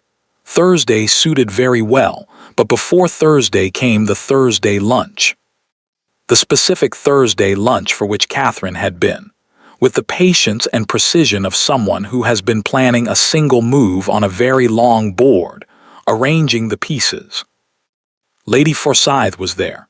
Mrs. Alderton was there. The Reverend Howell's wife was there. It was her Thursday.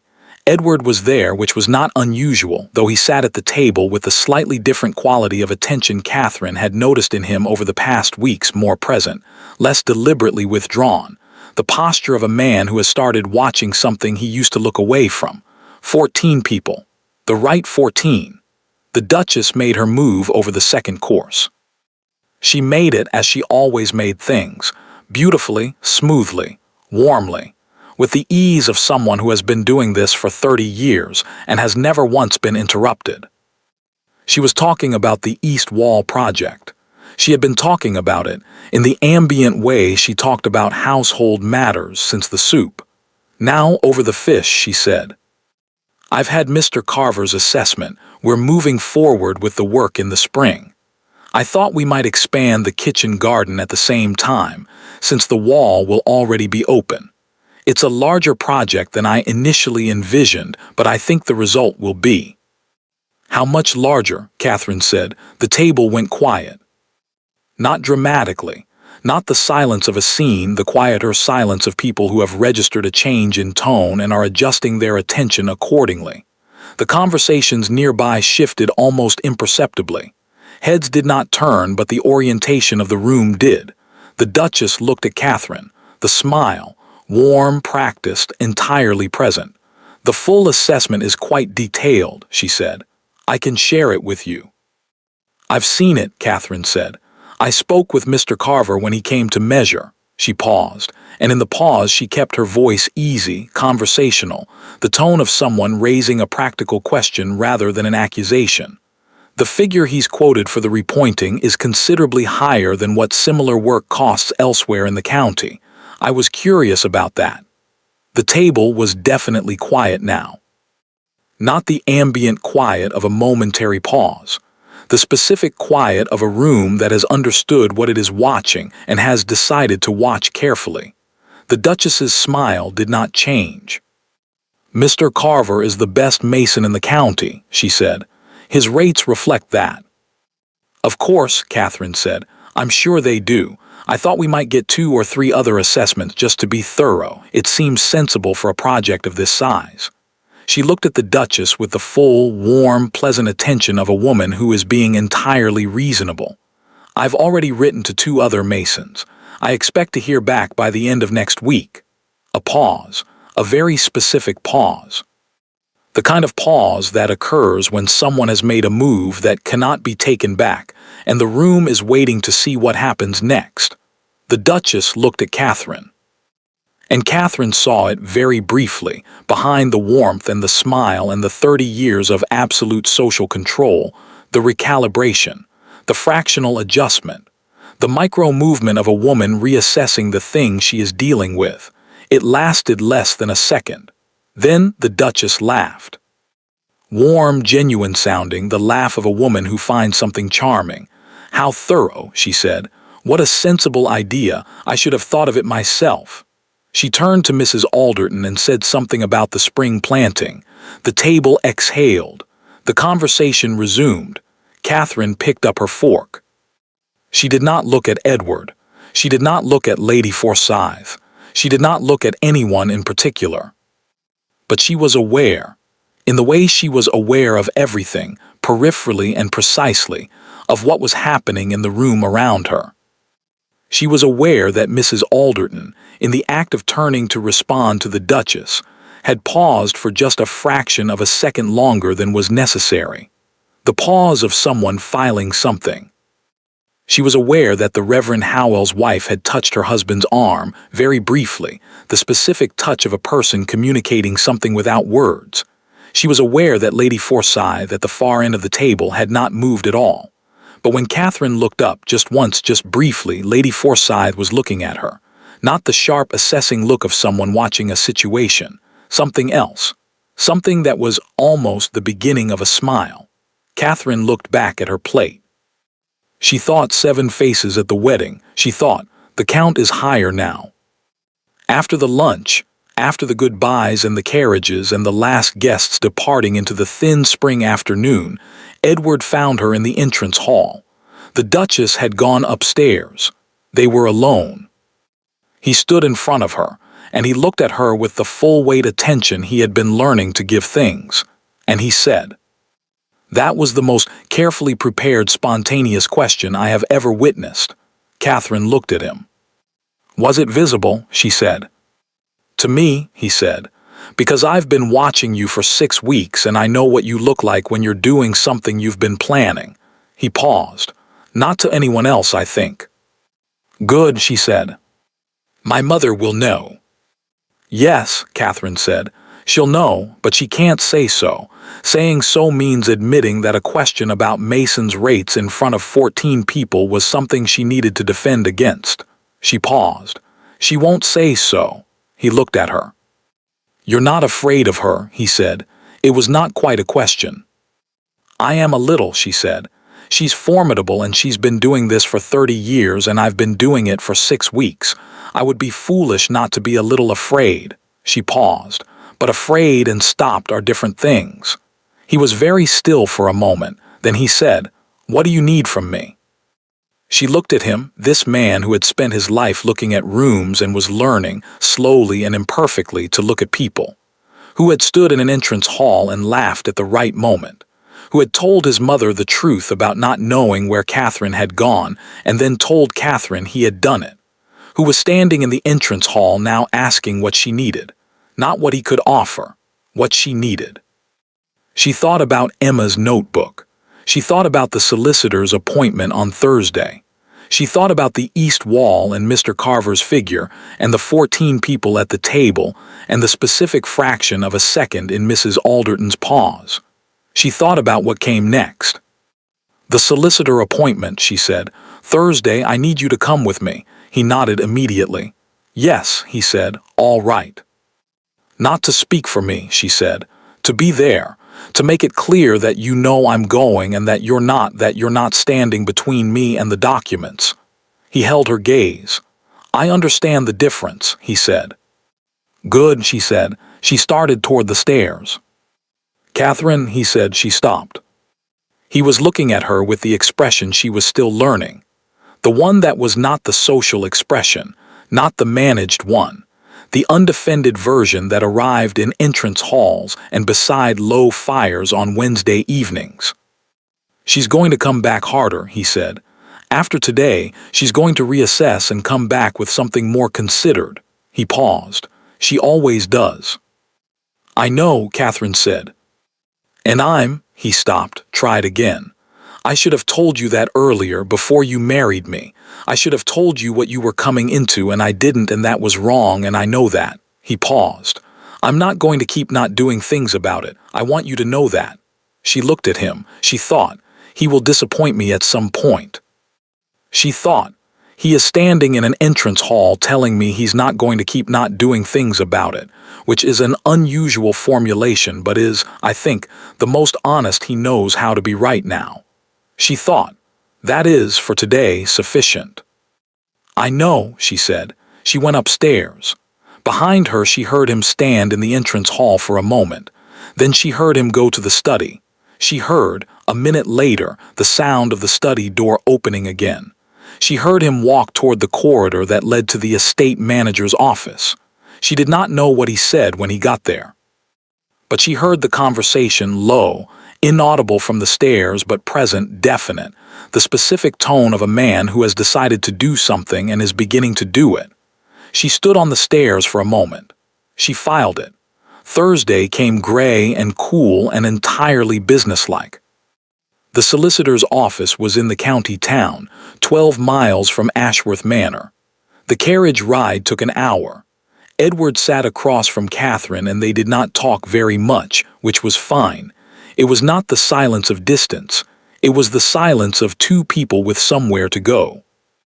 Mr. Pemberton was 60, precise, and had clearly been waiting for this meeting with the contained eagerness of a professional man who has had information sitting in his files for 12 years that belonged to someone who didn't know it existed. He showed Catherine the documents. She read them carefully. He talked her through the relevant sections, the management clauses, the household authority, the specific language that established, in plain legal terms, that the running of Ashworth Manor and all decisions pertaining to the household fell to the Duke's wife, not to any other member of the family, regardless of prior arrangement or custom. He said, "These have been in place since the late Duke's estate was settled. They were written specifically to, well." He paused, with the delicacy of a solicitor who has opinions about a situation and expresses them through precision rather than editorializing. To ensure clarity about household authority. Catherine looked at the documents. She thought, the late Duke knew. She thought he knew what his wife was, what she had done to Emma, what she would do to whoever came next. And he wrote this into his estate settlement. She thought about a man who had large appetites and variable judgment, who had nonetheless genuinely loved the estate and the people on it, who had, at the end, tried to leave something useful behind. He wrote it in, she thought, and no one told her. "No one told me this existed," she said. "No," Mr. Pemberton said. He was looking at his desk. "Who knew?" A pause, myself. The late Duke's personal secretary, who is no longer with us, and he paused again with the careful timing of someone choosing his words. "I believe the late Duchess may have been informed, yes." The room was very quiet. Edward, sitting slightly behind Catherine, made a sound that was not quite a word. "She knew the documents existed," Catherine said. "I believe so," Mr. Pemberton said. "And she told no one." "As far as I'm aware." Catherine set the documents down on his desk. She looked at them for a moment, these papers that had been sitting in this office for 12 years waiting, while Emma wore gray to her wedding, while Emma spent 3 years being worn smooth, while Emma walked to Linton Cottage and kept notes for 11 years on the chance that someone might need them. She thought, "I am going to use these." She thought, but not yet, not as the first move. She thought, "I have the ground. Now I build the walls." She looked at Mr. Pemberton. "I would like copies," she said, "certified copies, and I would like your confirmation in writing that these are the operative documents governing household management at Ashworth Manor." Mr. Pemberton was already reaching for his pen. "Of course, Your Grace," he said. In the carriage on the way home, Edward was quiet for a long time. Then he said, "She knew." "Yes," Catherine said. "She knew for 12 years that the documents existed, and she told no one." "Yes." He looked out the window. The gray countryside going past, the farms, the stone walls, the elm trees that were beginning very tentatively to consider spring. "My father wrote them specifically because of what she did to Emma," he said. Not a question. He was working it out as he said it. "I think so," Catherine said. "And she kept them in an office 12 miles away and told no one and kept running the house as though they didn't exist." He stopped. "For 12 years. And before that, for however long she ran the house before Emma." Catherine paused. "Probably closer to 30. He was very still.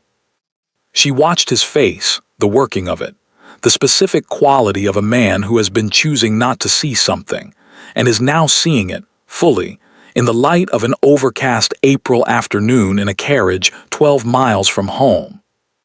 "I need to tell you something," he said. She waited. I have told myself for a very long time that my mother was difficult but not malicious. That the things she did were controlling, yes, excessive, yes, but not deliberate in the way of someone who intends harm. That she simply didn't know how to." He stopped. "I have been wrong about that." Catherine looked at him. "She knew Emma had a legal right to manage that house," he said. "She knew it and she hid it and she drove her out anyway. That's not difficulty, that's—" "No," Catherine said, "it isn't." He looked at her. "I'm sorry," he said. "I know that's insufficient. I know it doesn't. I know an apology doesn't repair what I failed to do. But I'm saying it because it's true and because I think you should hear it clearly and not as a managed version of it." Catherine looked at him. The carriage moved. The elm trees went past. She thought about the first conversation. "I chose it because you asked 3 questions and said so when the answers weren't good enough." She thought about the Wednesday evening by the fire and the entrance hall, and the conversation with the estate manager she had heard from the stairs. She thought about this man in a carriage on a gray April afternoon, saying, "I've been wrong in the unmanaged way of someone who has decided to stop managing." "I know," she said. "Is it enough?" he said. She thought about it. "Ask me again in a year," she said. He nodded. They rode the rest of the way in silence that was not distance. She came back to Ashworth Manor on a Thursday afternoon with certified copies of the household management documents in her bag, and the notebook from Linton Cottage, and 12 years of evidence and 30 years of documented pattern, and the knowledge that the ground was ready and the walls were built, and what remained was the roof. The Duchess was in the drawing room. She looked up when Catherine came in, the warm smile, the practiced warmth, the 30 years of it. "How was your outing?" she said. "Very useful," Catherine said. She sat down. She accepted the tea that was offered. She was warm and pleasant and entirely at ease, and she gave the Duchess nothing, no anxiety, no aggression, no crack in the surface that could be used. The Duchess watched her. For just a moment, the briefest possible moment, Catherine saw it again.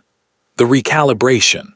The fractional adjustment of a woman who is very good at reading people and is finding, in the face across from her, something she has not encountered before. Then the warmth closed over it, and the Duchess talked about the spring planting, and Catherine listened and responded and was impeccable.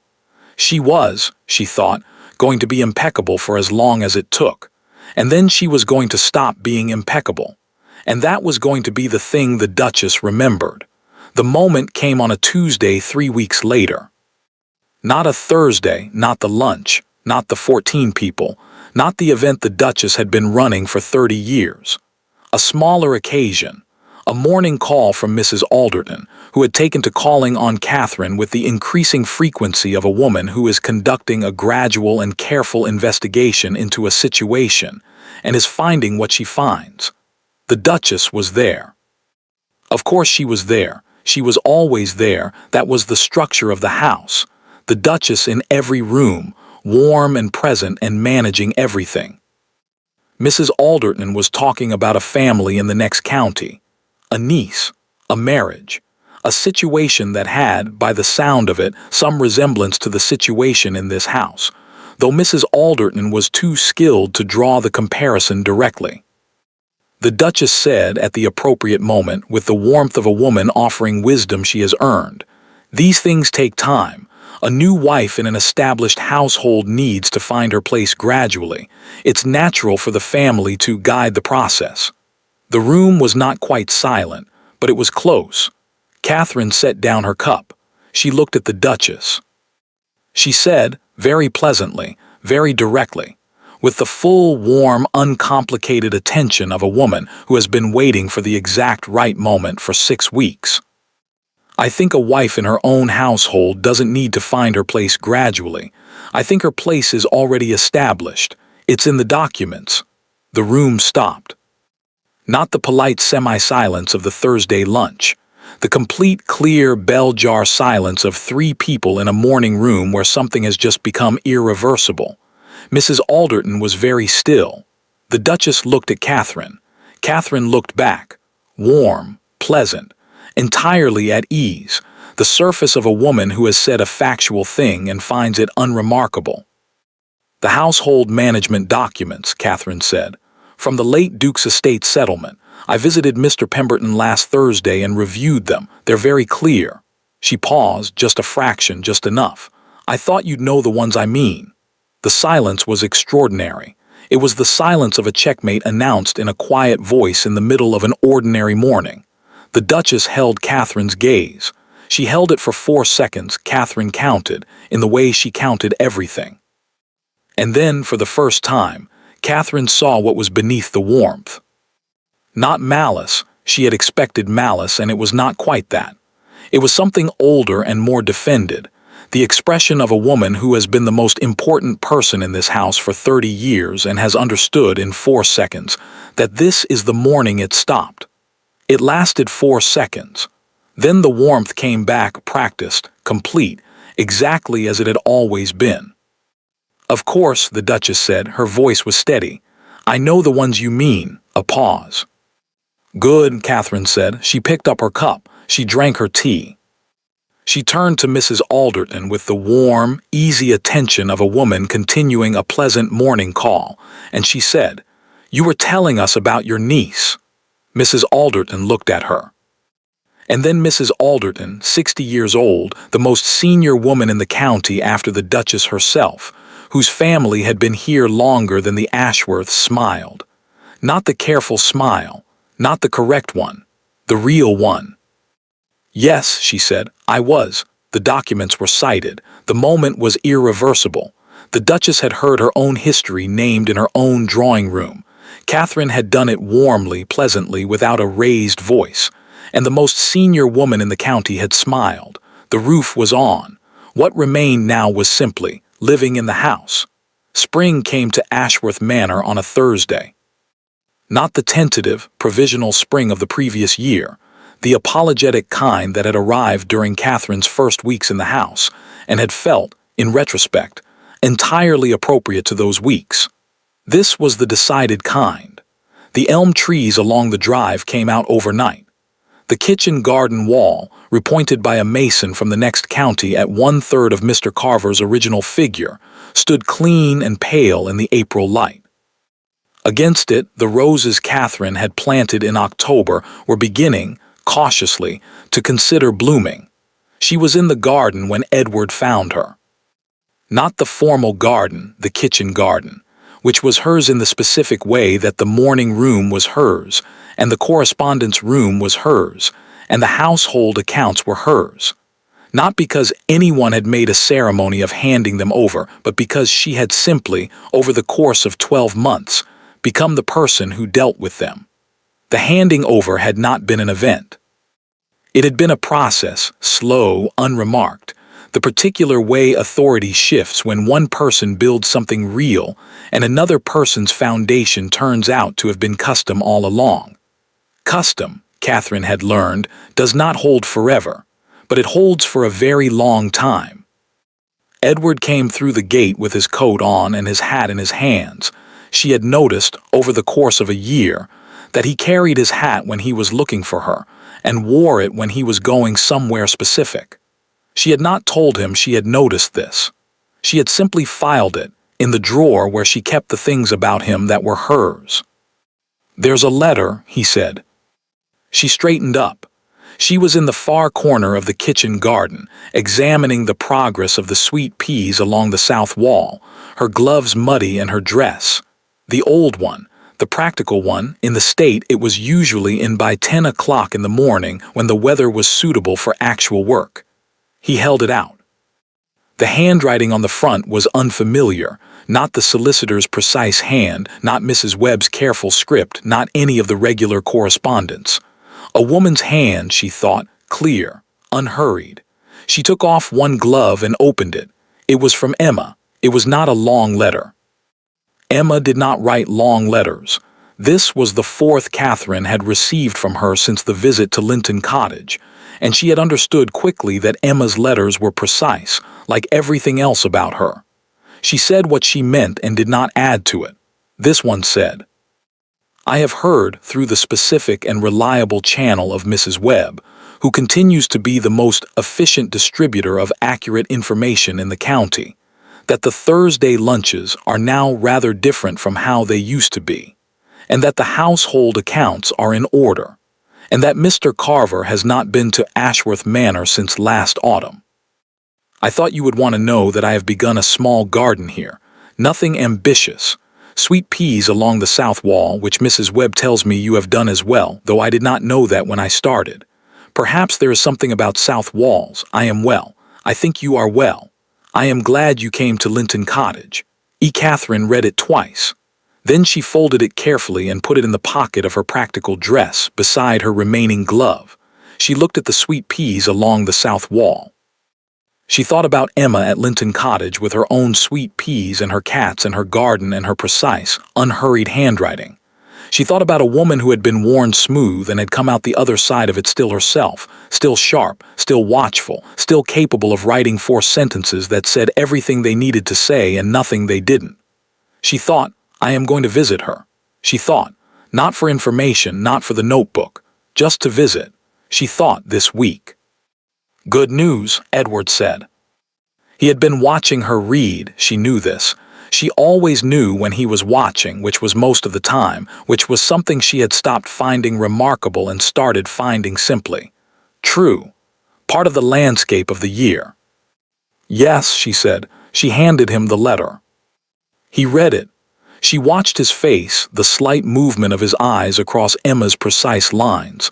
The pause at Mr. Carver has not been to Ashworth Manor, the thing that happened to his expression when he read "I am glad you came." He folded it. He handed it back. He was quiet for a moment, in the way he was quiet when he was between the thing he was thinking and the thing he was going to say. "I want to apologize to her," he said. "Emma, I've been thinking about it for some months." He paused. "I don't know if she'd want that." "Ask her," Catherine said. "She might not want to see me." "She might not," Catherine agreed. "But ask, don't decide for her." He looked at her. "Yes," he said, "all right." She pulled her glove back on and returned to the sweet peas. He stayed. This was a thing he did now, stayed in the room, or the garden, or wherever she was, not necessarily talking, not necessarily doing anything in particular, simply present in the way she had asked him to be present, and that he had learned, over a year of practicing it, to actually be. It had not come naturally. She had watched it not come naturally, had watched him in the early months sometimes turn to leave a room and then stop himself and turn back, the visible effort of someone overriding a habit so deep it had become instinct. By now it was mostly not an effort. By now it was mostly, simply what he did. She found she had stopped cataloging it as evidence. It was simply true now. He was there. The Duchess was in the East Wing. This was the thing that had not been announced, not been discussed, not been the subject of any formal negotiation. It had happened like the household authority had happened, by the slow and unremarked process of reality asserting itself. The Duchess was in the East Wing because the East Wing was where she lived now, her suite of rooms, her sitting room, her schedule which intersected with the household schedule at meals and at certain social occasions and otherwise ran parallel to it. She came to dinner. She came to the Thursday lunches, which were still Thursday lunches.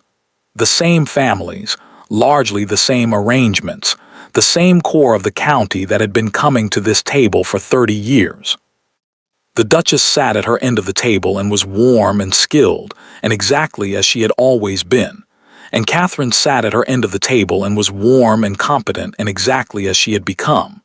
And the room had adjusted to the new configuration the way rooms always adjust to the distribution of actual authority, not quickly, not without some realignment, but completely. Mrs. Alderton came every Thursday. Lady Forsyth had come twice since the morning of the documents, which was more than she had come in the previous year.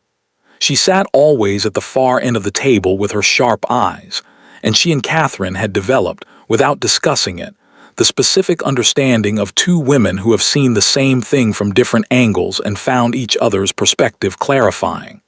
They did not speak often, but when they did it was direct and without performance, and that, Catherine had found, was worth considerably more than frequency. Mrs. Webb came to see Catherine on a Tuesday morning. She came in the way she always came now, not appearing in a small sitting room by chance but walking through the house with the ease of someone who knows their place in it is secure and has no need to be tentative about it. She had that ease, Catherine thought, because it was true. Mrs. Webb's position in the household was not in question. It had not been in question since the morning Catherine had found her in the small sitting room and sat down across from her and said, "May I?" She sat now in the chair across the writing desk, and she set her hands in her lap, and she looked at Catherine with the steady attention she had always given her. "I wanted to tell you something," she said. "Tell me," Catherine said. "The Duchess came to find me yesterday evening," Mrs. Webb said. "She asked me," she paused. "She asked me how long I had known about the documents." Catherine set down her pen. "What did you say?" she said. "I told her I had known since the estate was settled," Mrs. Webb said. 12 years. A silence. "How did she receive that?" Catherine said. Mrs. Webb looked at her hands for a moment. "Quietly," she said. "She was very quiet. She didn't say anything angry. She paused. "She asked me why I hadn't told her I knew. And I told her that it wasn't my information to share," Mrs. Webb said. "That it belonged to whoever was in your position. That I had been waiting for whoever was in your position to arrive." She paused. "She asked if I had told you.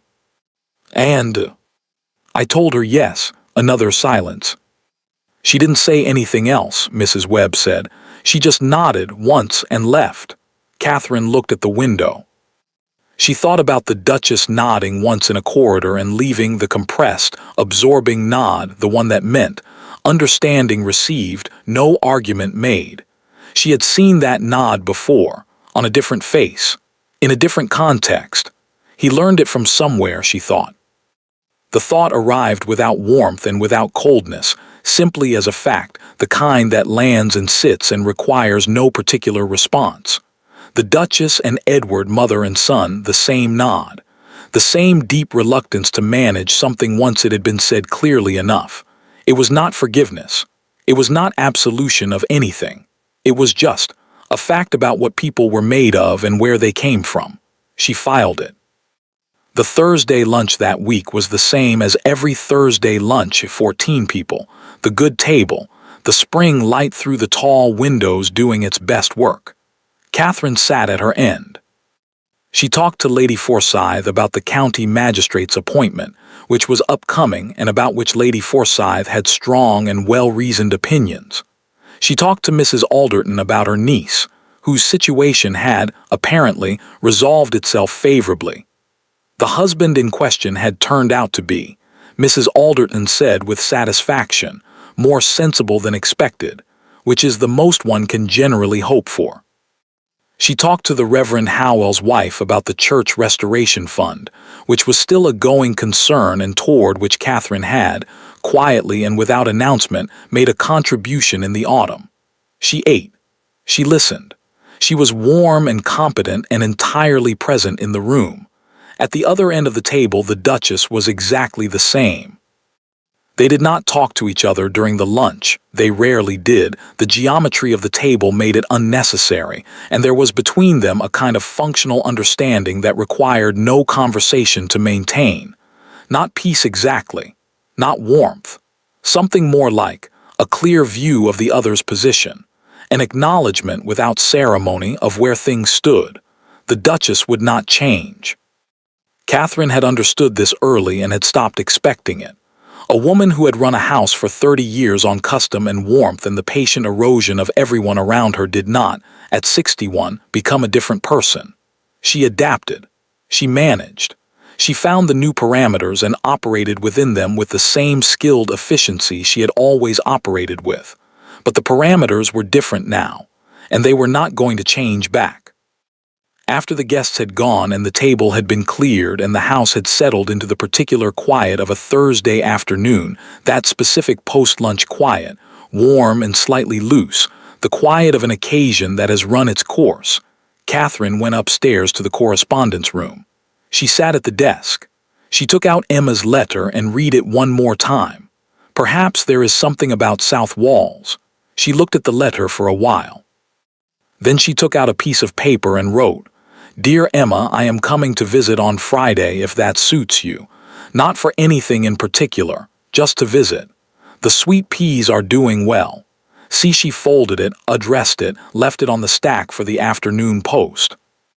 Then she opened the household accounts, the genuine ones, the ones that had been in her management since October, which were in considerably better order than they had been when she took them on, and which she intended to keep in good order because the alternative was unthinkable, and she began to work. She was still working when Edward appeared in the doorway at 4:30. He was in his coat. He had been out on the estate for most of the afternoon, which he did on Thursdays when the weather allowed, a habit that had developed over the winter as he had taken back, gradually and without announcement, the management of things he had been letting slide for years. He had the look of a man who has been outside in good air and is bringing some of it in with him. He looked at her at the desk. He said, "Mrs. Holt says the mason from the next county will come next month about the ice house." "Good," Catherine said. "The south wall of it has a crack that's been there since I arrived. It wants seeing to before next winter." "I'll tell her to confirm it." He paused. "Are you coming down for tea?" "In a minute," she said. He didn't leave. She looked up. He was looking at her with the full weight attention still, after a year, the same weight. She had wondered in the early months whether it would diminish with familiarity, whether the sustained focus would settle into something less intense, the way new things settle. It had not. It had simply become his, the way he looked at things that mattered to him. It had always been there in the ledgers, in the estate, in the management of everything he had let himself care about. She had simply, over the course of a year, become something he let himself care about. She thought, "I did not expect to be happy." She thought, "I expected to be competent. I expected to be effective. I expected to build something real and hold it and not be worn smooth." She thought, "I did not expect this."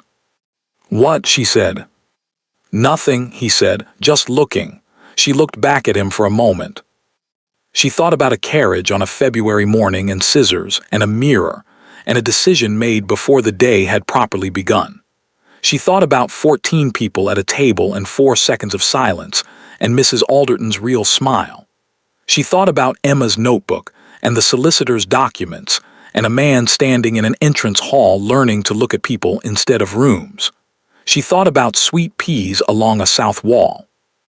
"Go and tell Mrs. Holt about the mason," she said. "I'll be down in 5 minutes." He nodded. He went. She turned back to the accounts. She worked for 5 more minutes precisely. She was always precise. And then she closed the ledger and took off her reading glasses and went downstairs for tea. The Duchess was already there. She was sitting in her usual chair, the one by the fire, the one she had sat in for 30 years, and she was pouring the tea herself, the way she always did, with the ease of someone for whom this is simply what is done and has always been done and requires no comment. She looked up when Catherine came in. "You've been in the correspondence room," she said. "Yes," Catherine said. "The accounts?" "Yes." The Duchess handed her a cup, correct temperature, the right amount of milk, which the Duchess knew because she had been paying attention for a year, in the way she paid attention to everything. "They're in good order," she said, not a question. "Yes," Catherine said, a pause. "Good," the Duchess said. She picked up her own cup. Catherine sat down in the chair across from her, not the Duchess's chair, not the furthest one, the one in between, the middle ground. The place she had chosen in the first weeks because it was neither capitulation nor confrontation, and which had become, over time, simply where she sat. Edward came in. He sat beside Catherine with the ease of a man who knows where he is in a room. The fire did its work. Outside, the spring evening was beginning its slow gold descent, the light changing the way it does in April, reluctant to go, finding new angles, holding on. No one said anything for a while. It was not the silence of distance. It was not the silence of managed surfaces and careful performances, and 30 years of custom holding everything in place. It was the silence of three people in a room that knows who it belongs to. That night Catherine sat at the writing desk in the correspondence room, her room, with the morning light in the east window and the household ledgers on the shelf, and the copy of Emma's notebook in the drawer, and the certified estate documents in the folder beside it. And she opened the journal she had kept since the morning of the scissors. She had not written in it for some time. Not because nothing had happened, a great deal had happened, but because the things that were happening had stopped needing to be recorded as evidence and had started simply being her life. And her life did not need a journal the way a campaign needs notes. She opened it to the first page. She had written on the morning of the scissors, before the carriage, before the church, "Information is the beginning of everything. I am going to start collecting it." She read it. She thought about everything that had followed that sentence, the 14 people and the 7 faces and Emma's cottage and the solicitor's office and the morning in the drawing room and the 4 seconds of silence and Mrs. Alderton's real smile. She thought about a year of building. She turned to a new page. She wrote, "The sweet peas are doing well." She looked at it. She added, "The house is ours. The accounts are in order. Emma has a garden." She looked at that too. Then she wrote smaller below the rest, the thing she had not allowed herself to write until she was certain it was true. "I did not expect to be happy. I am." She closed the journal. She sat for a while in the quiet of the correspondence room with the spring evening coming through the window, and the house settled around her, warm in the rooms that had once been managed, full in the spaces that had once been carefully controlled, alive in the way a house is alive when the people in it are actually present to each other. She thought about Catherine Hale standing in front of a mirror on a February morning with her hair cut ragged and a decision forming. She thought, "You couldn't have known." She thought, "But you were right." She thought, "It was the beginning." In the East Wing, the Duchess sat in her sitting room with her correspondence, and her 30 years of knowing exactly how to occupy a house, and the new and unfamiliar experience of occupying only a portion of it. She was not happy about this. But she was, in the way of a woman who has survived a great many things by being honest with herself about the things she cannot change, honest about it. The girl had the documents. The girl had the accounts. The girl had the house. The girl had, it had to be admitted, sitting alone in the East Wing on a Thursday evening with the spring coming through the window. The Duchess drank her tea. She thought about the morning of the scissors, the smile, the warmth, the 2 minutes. She thought about Catherine's face in the mirror. She had seen it, the fraction of a second before she turned away. Had seen it and had thought, "She is afraid." She had been wrong. She had been wrong about that, and about the carriage, and about the 14 people, and about the morning of the documents. She had been wrong in the specific and unfamiliar way about almost everything she had assumed about this particular girl. She sat with this. She was not a woman who admitted error easily. But she was tonight alone in the East Wing with the spring evening outside and the house warm and full in the way it had not been warm and full in a very long time. And there was no one to perform for, and the performance was, she found, suddenly very tiring. She set down her cup. She thought. She fixed the house. Not the accounts, not the management, not the authority. The house itself, the actual temperature of it, the way it felt when you walked through it. Something had been different for months, something she had noticed and not acknowledged, a warmth in the rooms, a presence, a sense of the house being inhabited rather than managed. She fixed it, the Duchess thought, and she didn't do it by destroying anything.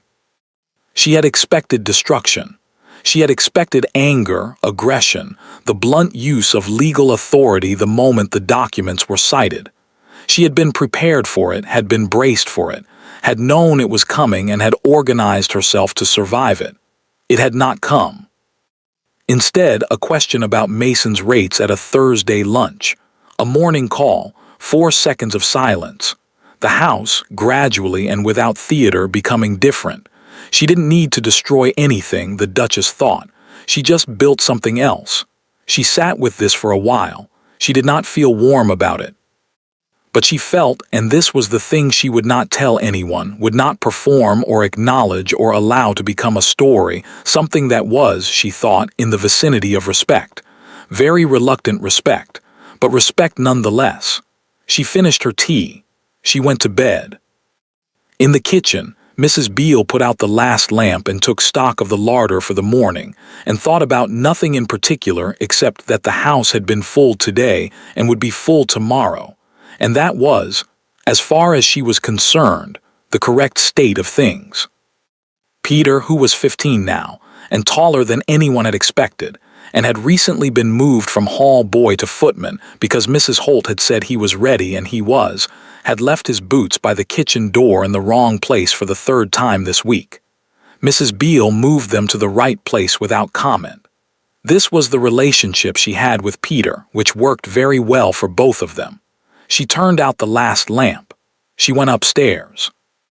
In the small sitting room at the end of the east corridor, the room where Catherine had first found Mrs. Webb, which was still Mrs. Webb's room, and had been made slightly more comfortable over the winter with a better chair and a lamp that worked properly.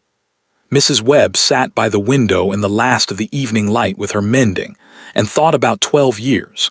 She thought about Emma in gray at an altar. She thought about a woman who had come to a church with her head up. She thought about the letter she would write to Emma tomorrow, the weekly letter which she had been writing for 11 years and intended to continue writing, because Emma was 3 miles away and 3 miles was too close to be out of touch and too far to visit every week. She thought about what to say. She thought, the house is well. She thought, I think you can stop worrying about the house. She set down her mending. She looked out the window at the dark grounds, the elm trees, the park, the south gate at the far edge where the path through to Linton began. 3 miles of dark between here and there, clear enough on a clear night to see lights in both directions. She thought she did it. Not triumphantly, quietly, with the satisfaction of someone who has been patient for a very long time and has been in the end correct. She did it. She picked up her mending. She finished the seam. She went to bed. Catherine Hale had stood in front of a mirror on a February morning and made a decision, not the decision that fear would have made, not the decision that pride would have made, the decision that information required. She had gone to the church with her head up. She had learned the ground. She had built the walls. She had put the roof on, and then she had simply lived in the house, which was, it turned out, the hardest part and the best part and the part that no one can do for you. You have to do it yourself. On your own terms, with your head up. That is the whole of it. That is everything. Thank you for listening to the story all the way to the end. If you enjoyed one of our stories, let us know where you're watching from in the comments. And if you'd like to support the channel, you can join as a member or send a super thanks or super chat.